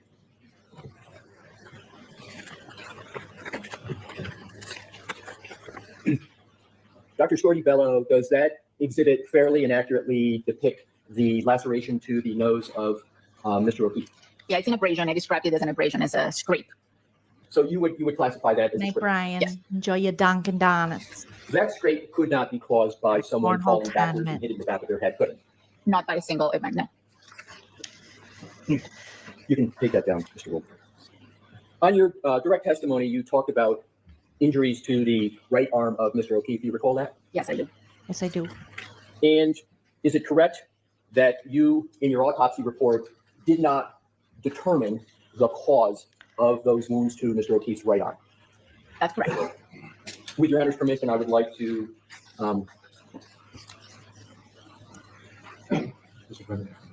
That isn't, we got the arm stuff. Was it a dog?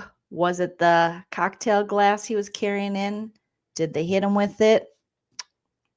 Lots of possibilities. Your Honor, Mr. Brennan has agreed to definitive evidence to photograph the please have them. Yes. I'm going to do the same thing if I may, Dr. Shorty. I'll want to read these with you, but I'm also going to wait for permission to publish. Is on the screen. Am I correct that you noted these injuries to these wounds? We're going to fast forward. Do you recall discussing at all on your direct examination? Well, let me ask it this way. Did you evaluate at all in your autopsy a gray hoodie sweatshirt of Mr. O'Keefe? No, I did not. So, were you aware that there was clothing associated with Mr. O'Keefe when he came as part of the autopsy? He did not have any clothing that came to us. The clothing was removed at the hospital and was packaged and I believe submitted as evidence. So the clothing of Mr. O'Keefe, No. You were unable to reach a determination as to the manner of death of Mr. O'Keefe, correct? That is correct. So you had doubts about the manner of death of Mr. O'Keefe, and you consider those doubts reasonable? Sustained. Sustained. You were not able to reach a determination as to the manner of death of Mr. O'Keefe, correct? Correct. And manner of death, as Couldn't, their medical examiner cannot reach a conclusion to the manner of death. you've testified, includes the circumstances surrounding death in addition to the medical analysis that you performed. Okay. I'm stating it, asked and answered. Yeah. Thank you for answering my questions, Dr. Swinton. You're welcome. Doctor, how many No, Brennan, autopsies have you go performed home. in your professional career? At this point, more than 1,200. When the person is brought to you, are they usually clothed? It depends on the circumstances. If the person comes directly from their residence, they may or may not be clothed. If the person Hanky, don't be a perv. Don't be a perv, Hanky Panky. And that it would be brought to you for inspection? Sustained is 2 feet. Is clothing that is not accompanying the person's body commonly brought to you for observation? So let's move on. Or ask it. You were asked questions about your opinions relative to Hank, you're putting me to bed. in the organs of Mr. O'Keefe, and you were asked about part of your statement in the grand jury. When you provide statements, is it important to have the statement in context to understand it? Yes. Is it important to have a complete statement rather than just part of a statement? Yes. And when you were asked the question that counsel asked you, do you remember that grand jury testimony you gave? I remember it was a long time ago, Okay. but I do remember most of it. Do you remember when he read part of your answer? It was in response to a grand juror's question? Yes. And he read part to you, right, I understand your question, and my answer is that I don't know, but given the environment, so if the injuries had been sustained in a different environment where the temperature wasn't that low, then there might have been an alternative explanation for those gastric and pancreatic hemorrhages. Do you remember that? She can have the Dr. Payne's. Do you remember, Attorney Elise, read you that part of your statement? Yes. Do you remember that you had more to that statement that was left off when he confronted you with it? I'm sure there's more to this. You to complete your statement, you said, but in the whole context, I believe that those are signs of hypothermia and not caused. Do you remember that completion to your statement? It's sustained. You can show us. I can approach. Actually, take a look at The witness look at it and go through it. given in the record. Yes. Could you share with us the rest of your answer? Without reading it. Without reading it. Turn it over. Turn the paper over, please. I can take your own. Ask the appropriate question. Now Bev's pissed at Hanky Panky. She's like, oh, I gave you so many sustains. Now I'm half mad at you because you didn't, you're marking it up. Do you remember the part that was left out? Sustained. Does it refresh your memory to the rest of your statement to the grand jury? I'm sorry, what was your question? After looking at this, does it refresh your memory to the rest of your statement you made to the grand jury? Yes. And could you share the rest of your statement with the jury, please? The rest of the statement was that I have to take those findings in the context, which was presented to me. So in the case of this particular case, those hemorrhages, in the context of the body found in the snow, I believe they were due to hypothermia. Is your answer more complete in context? Sustained. You were shown a photograph of two individuals that were in the room at the time of autopsy. Do you remember that photograph? Yes, I do. And you were asked about certain names. Michael Proctor. You said that there would be a log identifying names. It would be a log. Yes. A log. Do you remember exactly who logged in to that autopsy? No, I don't remember their names. Where's the Yeah. log?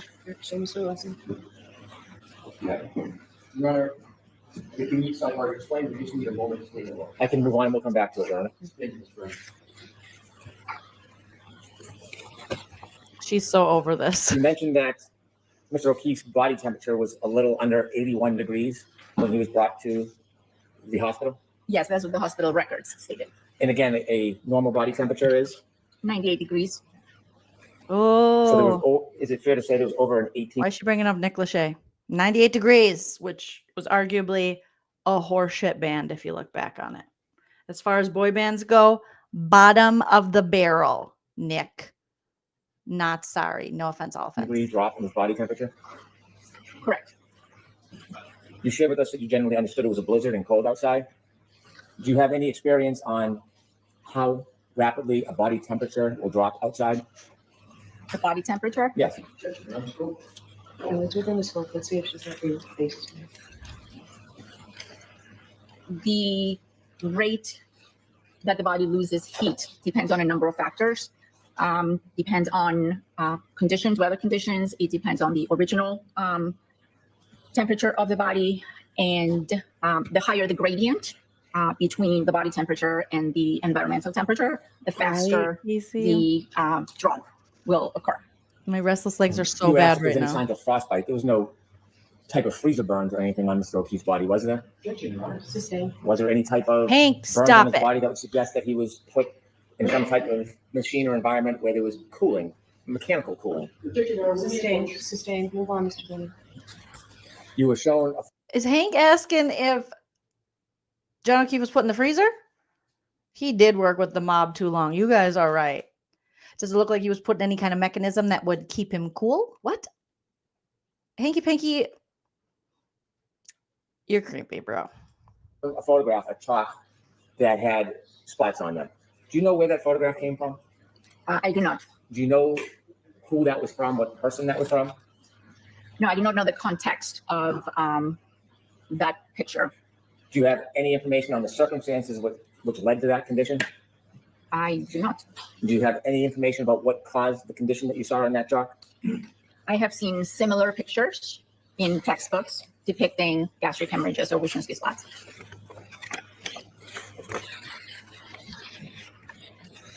You were asked about your role as a medical examiner, and there were a number of questions about your assessment from a legal perspective. Yes. You mentioned that. All right, Hank, I gotta fast forward you a little bit. Hanky Panky. How many lines is that police report? 11. What's the date and time of that police report? Yeah. Sorry, tell me about that. We can't hear you, honk. Yes. How many lines is that report? Refreshing your memory. I'm going to hand you the document. I'm going to ask you to read it aloud. I'm just going to ask you to look at it.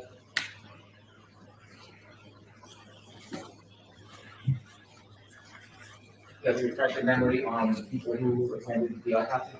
Yes. Who were they? I believe one person was Mr. Keefe and the other one was Mr. Corner. Mm-hmm. Are you part of the criminal investigation team? No, I am not. She's too Did you smart. go to the scene and evaluate any evidence? No, I did not. Did you do any of your own detective work or investigation in this case? No, I did not.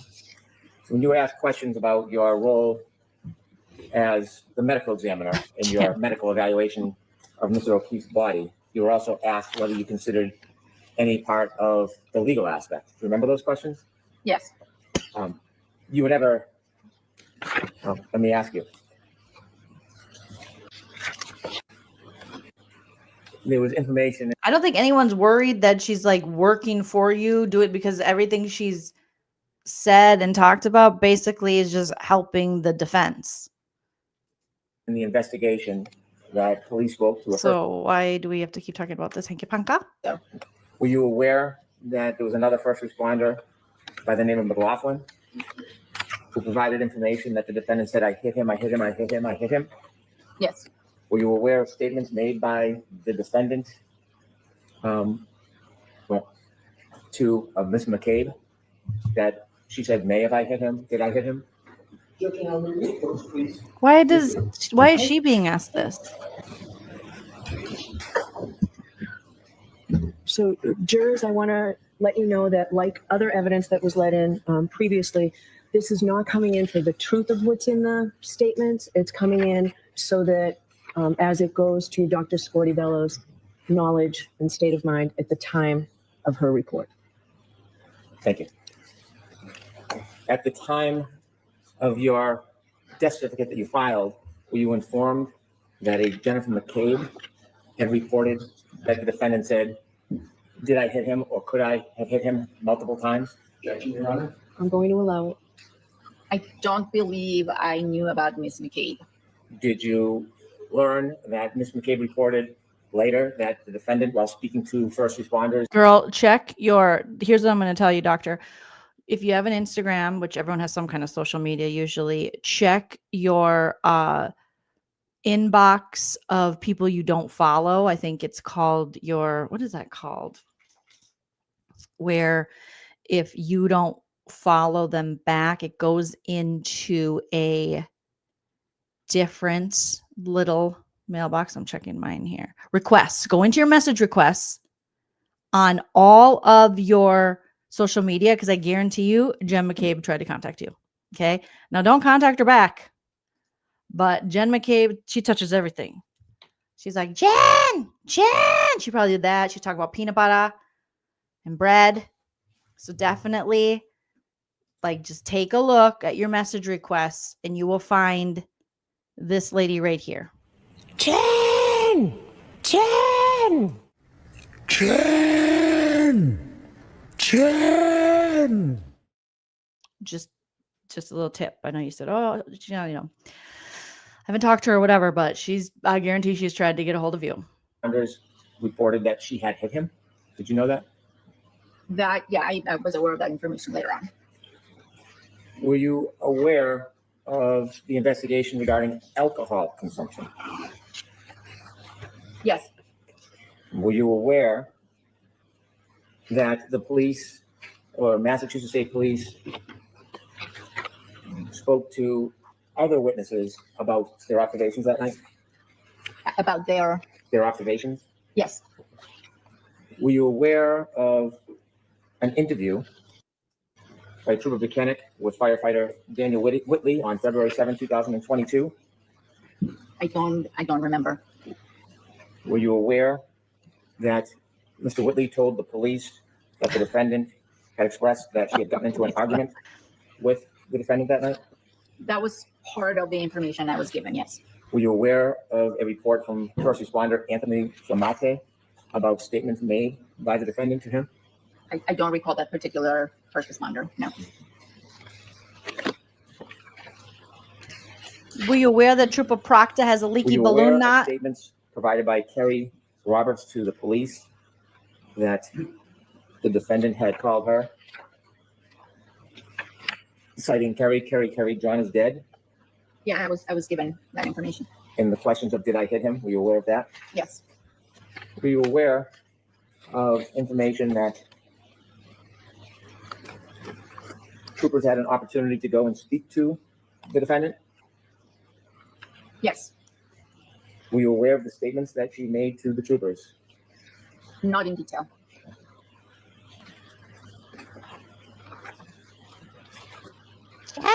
Were you aware that when they spoke to her on January 29th, she informed that she had a broken taillight on her vehicle but did not know how it happened? Objection, Your Honor. I'll allow that. Digital. Yes, I was provided with that information. Were you provided the information that she had never observed John enter the residence? I believe that was part of the original information, yes. Were you aware that she informed relative to the broken right taillight she didn't know how it happened? Yes, I was.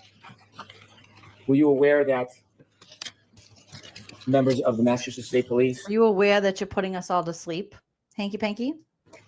obtained John O'Keefe's phone and did a forensic data analysis on it? I was not aware of that until much, much later. After you filed your report? Correct.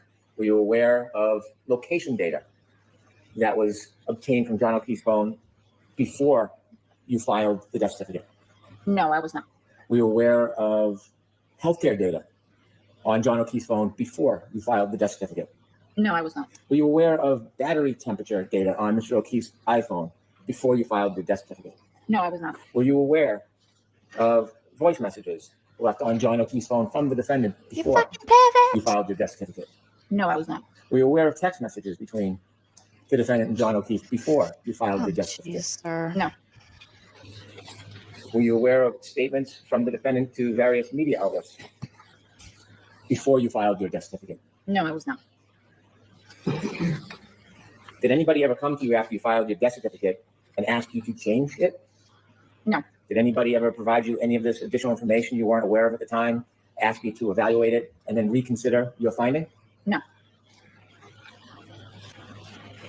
You were asked some questions about impact injuries.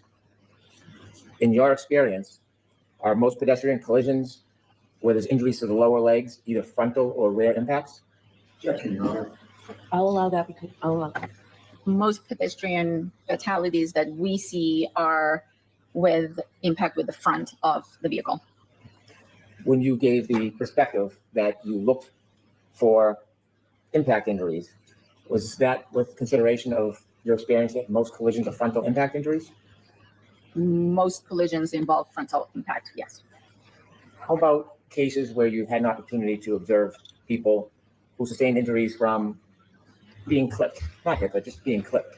Is your opinion any different in your experience? Objection, Your Honor. Sustained in that. How about a side swipe injury? Is that different relative to your expectations to lower extremity injuries? Objection, Your Honor. Sustained. A bruise on the knee, is that consistent with a side swipe impact? Could be. Did you do any type of biomechanical analysis of any alleged collision in this case? Did you look at every part of the knee? And did you look at it? Were you aware that if you did not look at every inch of the knee, that you're a horrible medical examiner?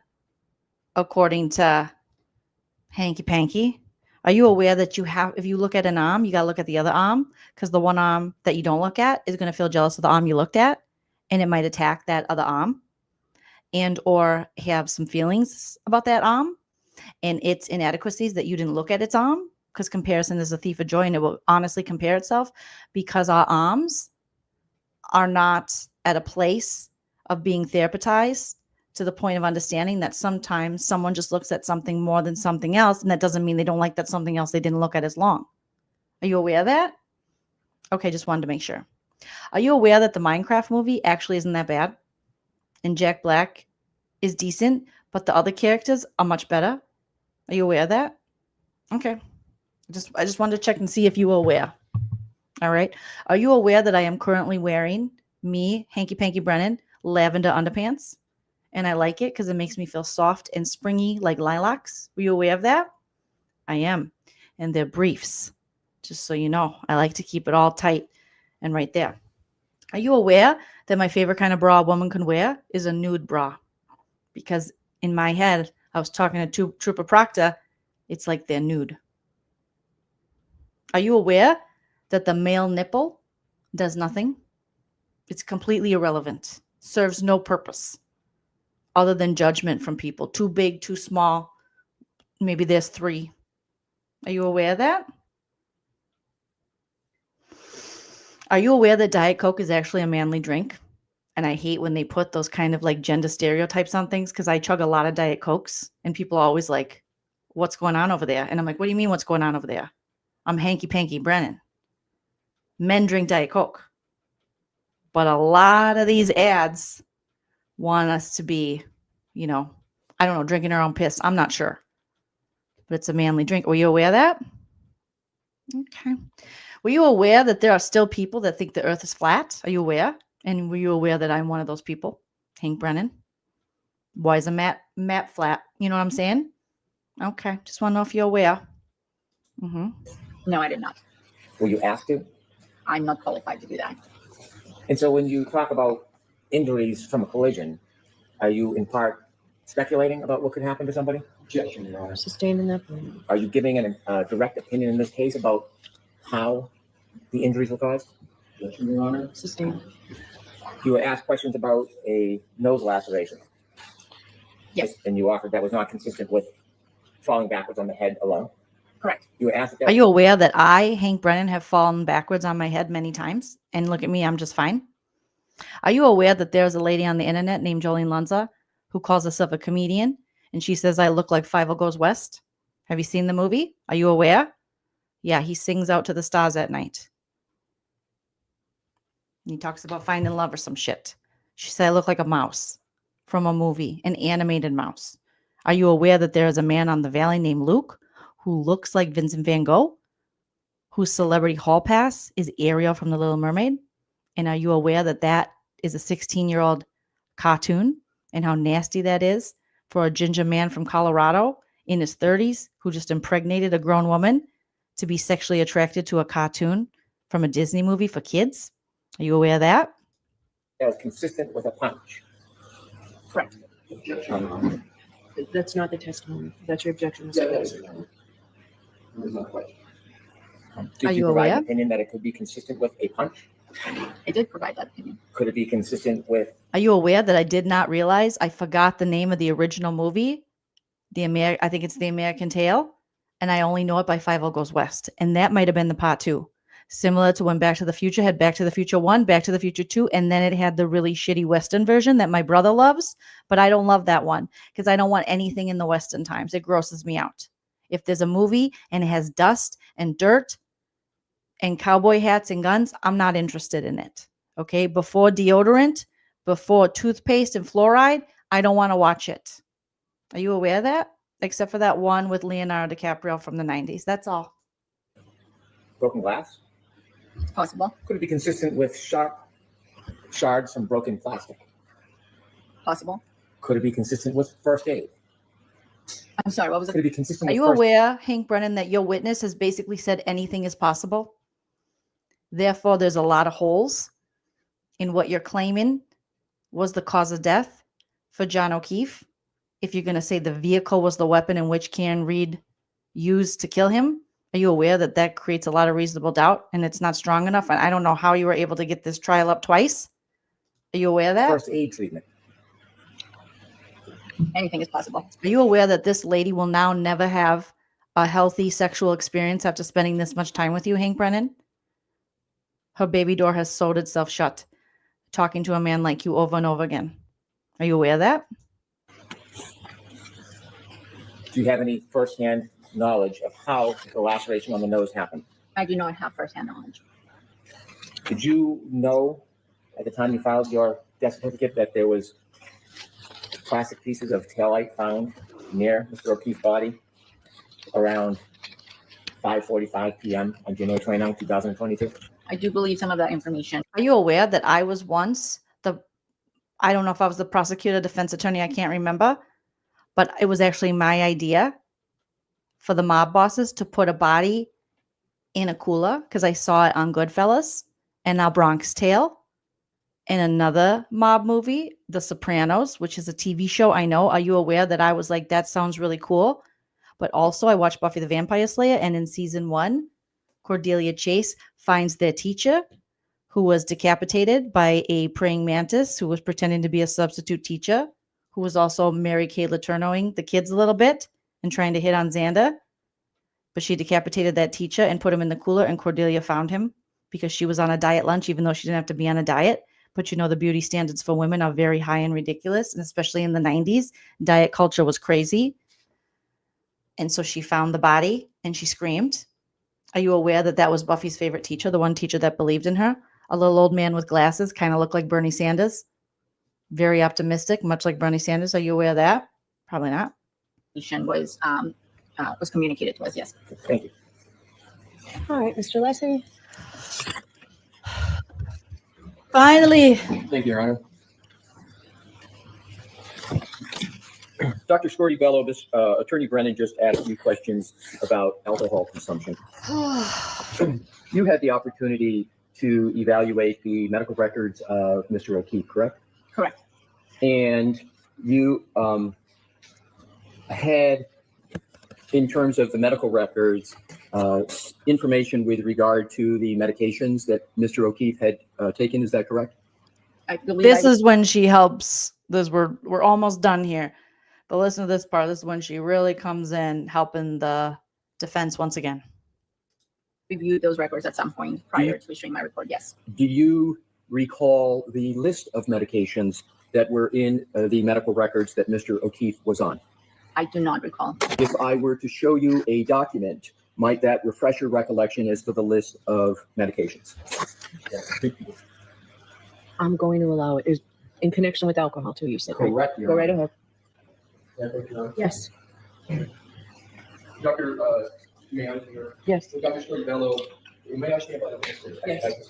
Dr. Scorbello, I am providing you with a document up at the top that says John O'Keefe, and I would like to. Are you aware that after this, Dr. Scorbello ran over all the men that are associated with this trial and let the women live, even Bev, despite her being a little sassy with her bodacious bangs? And are you aware that it is the men's fault? Draw your attention to medications, and to expedite it, I am going to focus on the fourth item on that list. Can you state what that medication is? The fourth item is omeprazole. Does that refresh your recollection as to one of the medications Mr. O'Keefe was on? Yes. And that medication is, Is an antacid. right, and so omeprazole is. So John O'Keefe's on an antacid. Me too. Hashtag me too. And I love a good Pepsid. Okay, because at this age, you got to wait 7 days before you lay down after you eat. Or it's acid reflux city township. Are you aware of that? The trade name of omeprazole, Pepsid, I believe so. and Pepsid is a proton. I didn't know they said Pepsid. I didn't catch that earlier. I love I want to do a sponsorship with Pepsid. If someone could reach out to Pepsid, because it has saved my life so many times. I just introduced it to my mom, aka Nana, and it saved her life. She was out in a car dying, basically. We were at Outback and she left. She's like, because she's so Minnesotan, she can't admit that, like, I'm so sick. She's like, I'm just gonna go sit in the car. We're like, that's interesting. So she went out there and I'm like, I don't think she's coming back. So I went and checked on her and she's like, oh, I think I'm having a heart attack. And I was like, I think it's indigestion. You got to take a Pepsid. She's like, and then I was like, you guys, my dad, typical, like boomer man, been married so long.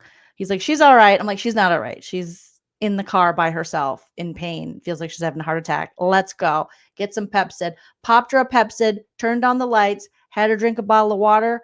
And I said, within 30 minutes, you're going to feel better. 30 minutes, feeling better. Okay, Pepsid, think of the commercials I could do for you. Okay, start. I want Pepsid for life. So where's my wife? And big bucks. Okay. I'll have to draw something up, I guess. I don't know. Who would like to represent me when I reach out to Pepsid? This show is sponsored by Pepsid and Stop and Shop. Proton pump inhibitor. Correct. And proton pump inhibitor stops the.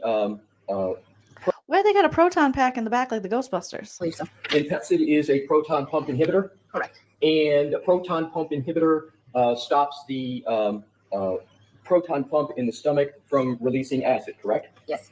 And we're going to come back to that in just a moment, but do you also recall testifying at the grand jury with regard to alcohol consumption and potential alcohol consumption of Mr. O'Keefe?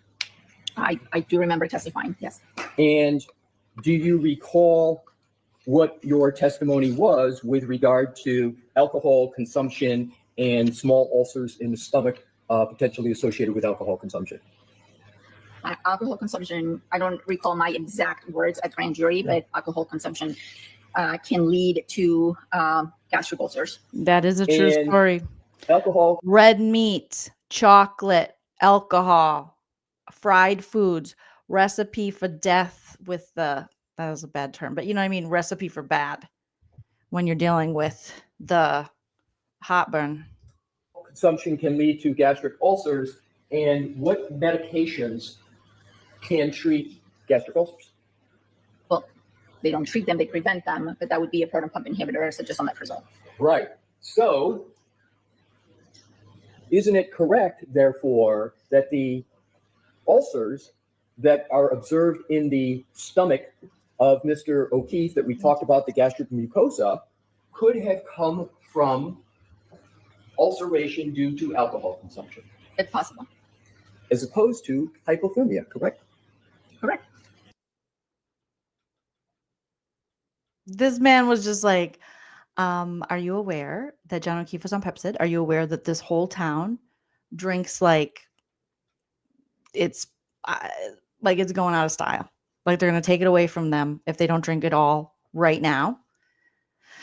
And so this mucous membrane stuff, whatever, hernias, you know what I'm talking about, gastric stuff, could be due to alcohol with this medication and what he's dealing with the indigestion.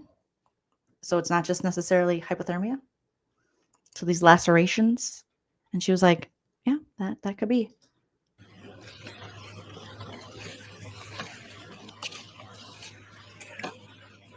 Attorney Brennan asked you questions moments ago, and actually several of them, of which included the words, did I hit him? Could I hit him? Do you recall those questions? I do. And isn't it correct that you had that information before you issued your final findings in this matter in April of 2022? Yes, I did. So, even though you had all that information, you still were unable to conclude the manner of death of Mr. O'Keefe, correct? Correct. Thank you, Dr. You were still unable. Wait. You still were unable to conclude the manner. You still were unable to conclude the manner of death for John O'Keefe. Manner of death of Mr. O'Keefe, correct? Correct. How much reasonable doubt and things can one case have? It's crazy. Like you literally are accusing this woman of schmurder. She's on trial for her life. And you're like, yeah, we can't conclude that she did what they said she did and that he died the way that they say that he died, or that it was the weapon that they say was the weapon. Sarsies, but we can like say, maybe.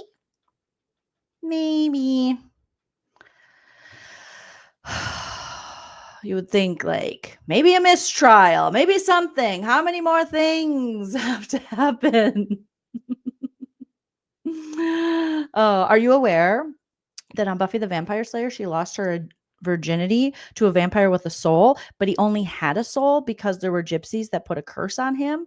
And the curse was that he was going to get his soul so he would feel all the pain and the hurt and the killing that he bestowed upon others for hundreds of years. And the only thing, for some reason, they added a clause, which doesn't make any sense, that, well, I guess it kind of does, that if he feels true happiness, that would break the curse and he would again be an evil vampire, aka Angelus, rather than Angel. And it just so happens that Buffy and Angel being together in love and sharing that moment and having intercourse caused Angelus to come out. And then he was the whole big bad for season 2. Again, putting women at a point where if we seek to be intimate or to, have sex like the men do, our sex comes with some evilness from our dirty bodies that can cause our lovers to again turn evil despite a curse that was put on them by gypsies. So now we can't just have fun like the boys. We have to think in every situation, is this guy only good because he's got a curse? And that curse will break and he'll be evil again and wipe out a whole bunch of people if he has and achieves true happiness with me and my vagina? That seems pretty unfair. But that happened. Were you aware of that? Hank Brennan, were you aware that then Buffy gives her virginity to this man who she loves, who she's been dating for a while? He gave her one of those Gaelic, I don't know, Irish rings. And then I, Joleen Lunzer, as a teenager at the time, got myself that ring, obviously lost that ring. And then as an adult with my husband, we went to San Francisco and I said, you have to buy me this ring. And he said, why? And I said, it's from Buffy. And he said, okay. And then he bought me the ring and I wore the ring and I lost it again. And then Buffy had to spend the whole season now with this evil ex who she just gave her virginity to, her body, who she loves. And then he goes on to say awful things because he's evil and jealous again, the vampire. That's one of the worst vampires that ever was in the history of vampires. And then at the end, she has to kill him because he's trying to open up a Kathla, I think it was. And everyone's always going to go to hell. That's always what's going to happen. Oh, they're going to sink the whole world down to hell. So then Buffy has to stab him. But at that same time, her friend Willow, who she loves, who's her best friend, girl friendships, girl power, is working on being a really badass witch. And she's got a spell. And she was able to find the spell from Jenny Calendar, who was dating Buffy's Giles. Okay, who is her watcher, because every vampire needs a watcher. And he was in love with Jenny Calendar. She was a teacher at the school, but really, she was a techno-pagan witch. So they kind of, they got along and stuff. And then when Angel went bad, he killed her. And Giles had to find her because Angel not only killed her, he set her up at Giles' house, which also begs the question, who invited him into Giles' house? Because a vampire cannot come into your house without being invited. But there Angel was, going up Giles' stairs, laying out Jenny Calendar, who he knew her and Giles were supposed to meet later that night for some lovin'. And instead, he finds his love, Jenny Calendar, in bed. Dead. So Willow is doing a spell that she found from Jenny Calendar because somehow they decided that Willow, who she was super smart at Sunnydale High, but she, as a student at Sunnydale, took over teaching the technology computer classes when Jenny Calendar passed. And then Willow found one, like a floppy disk of Jenny Calendar's because she is an ascendant of the people, or descendant, whatever the word is, of the people that put the curse on Angel.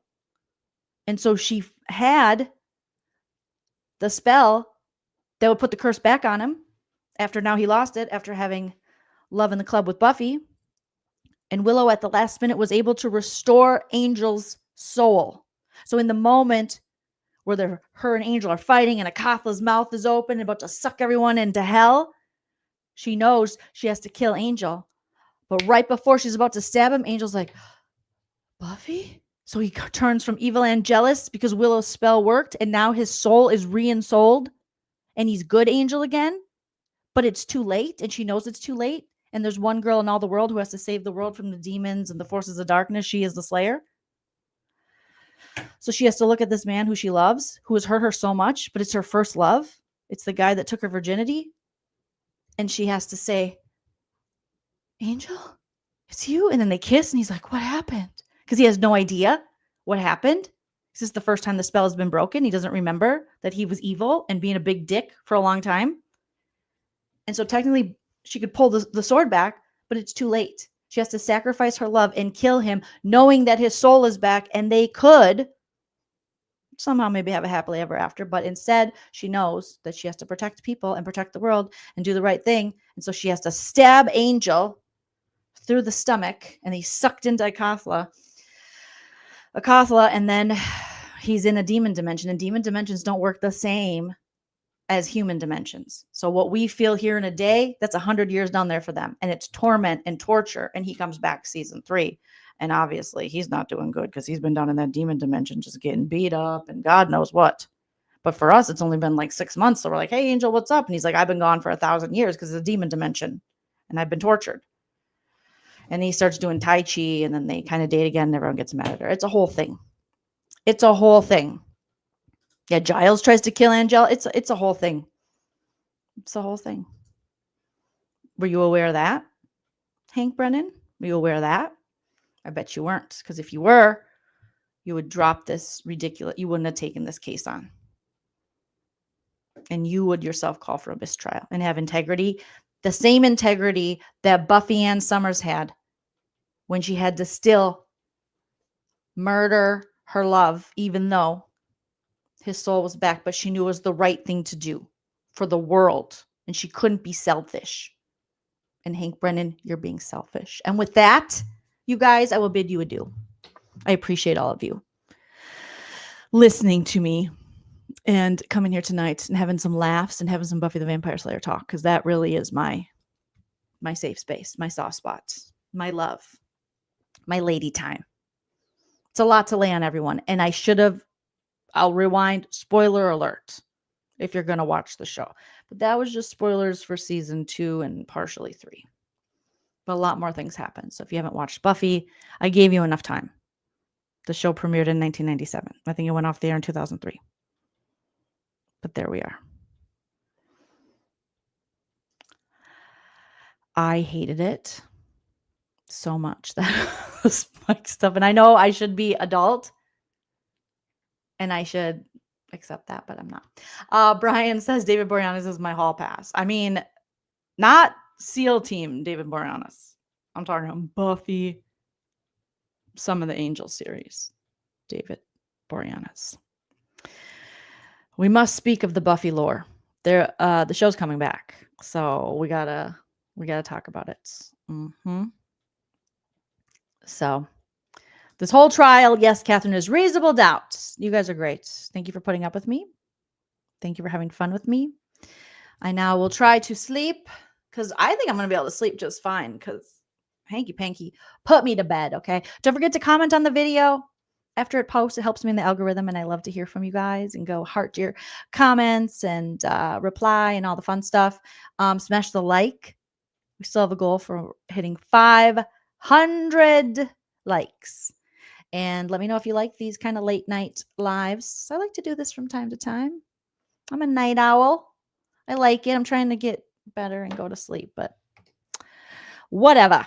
I have more fun with you guys sometimes. All right. We will play out this stream with Don't Be a Dick by Hype Man Husband, soon to be RN Chell. You're all beautiful pumpkin spice babies. I'll be back today, because technically it's Friday, with another live and videos. So make sure you have your notifications on, and always remember to enjoy yourself. It's later than you think. Bye. Don't be a dick, you're being a real dick. Stop being a dick.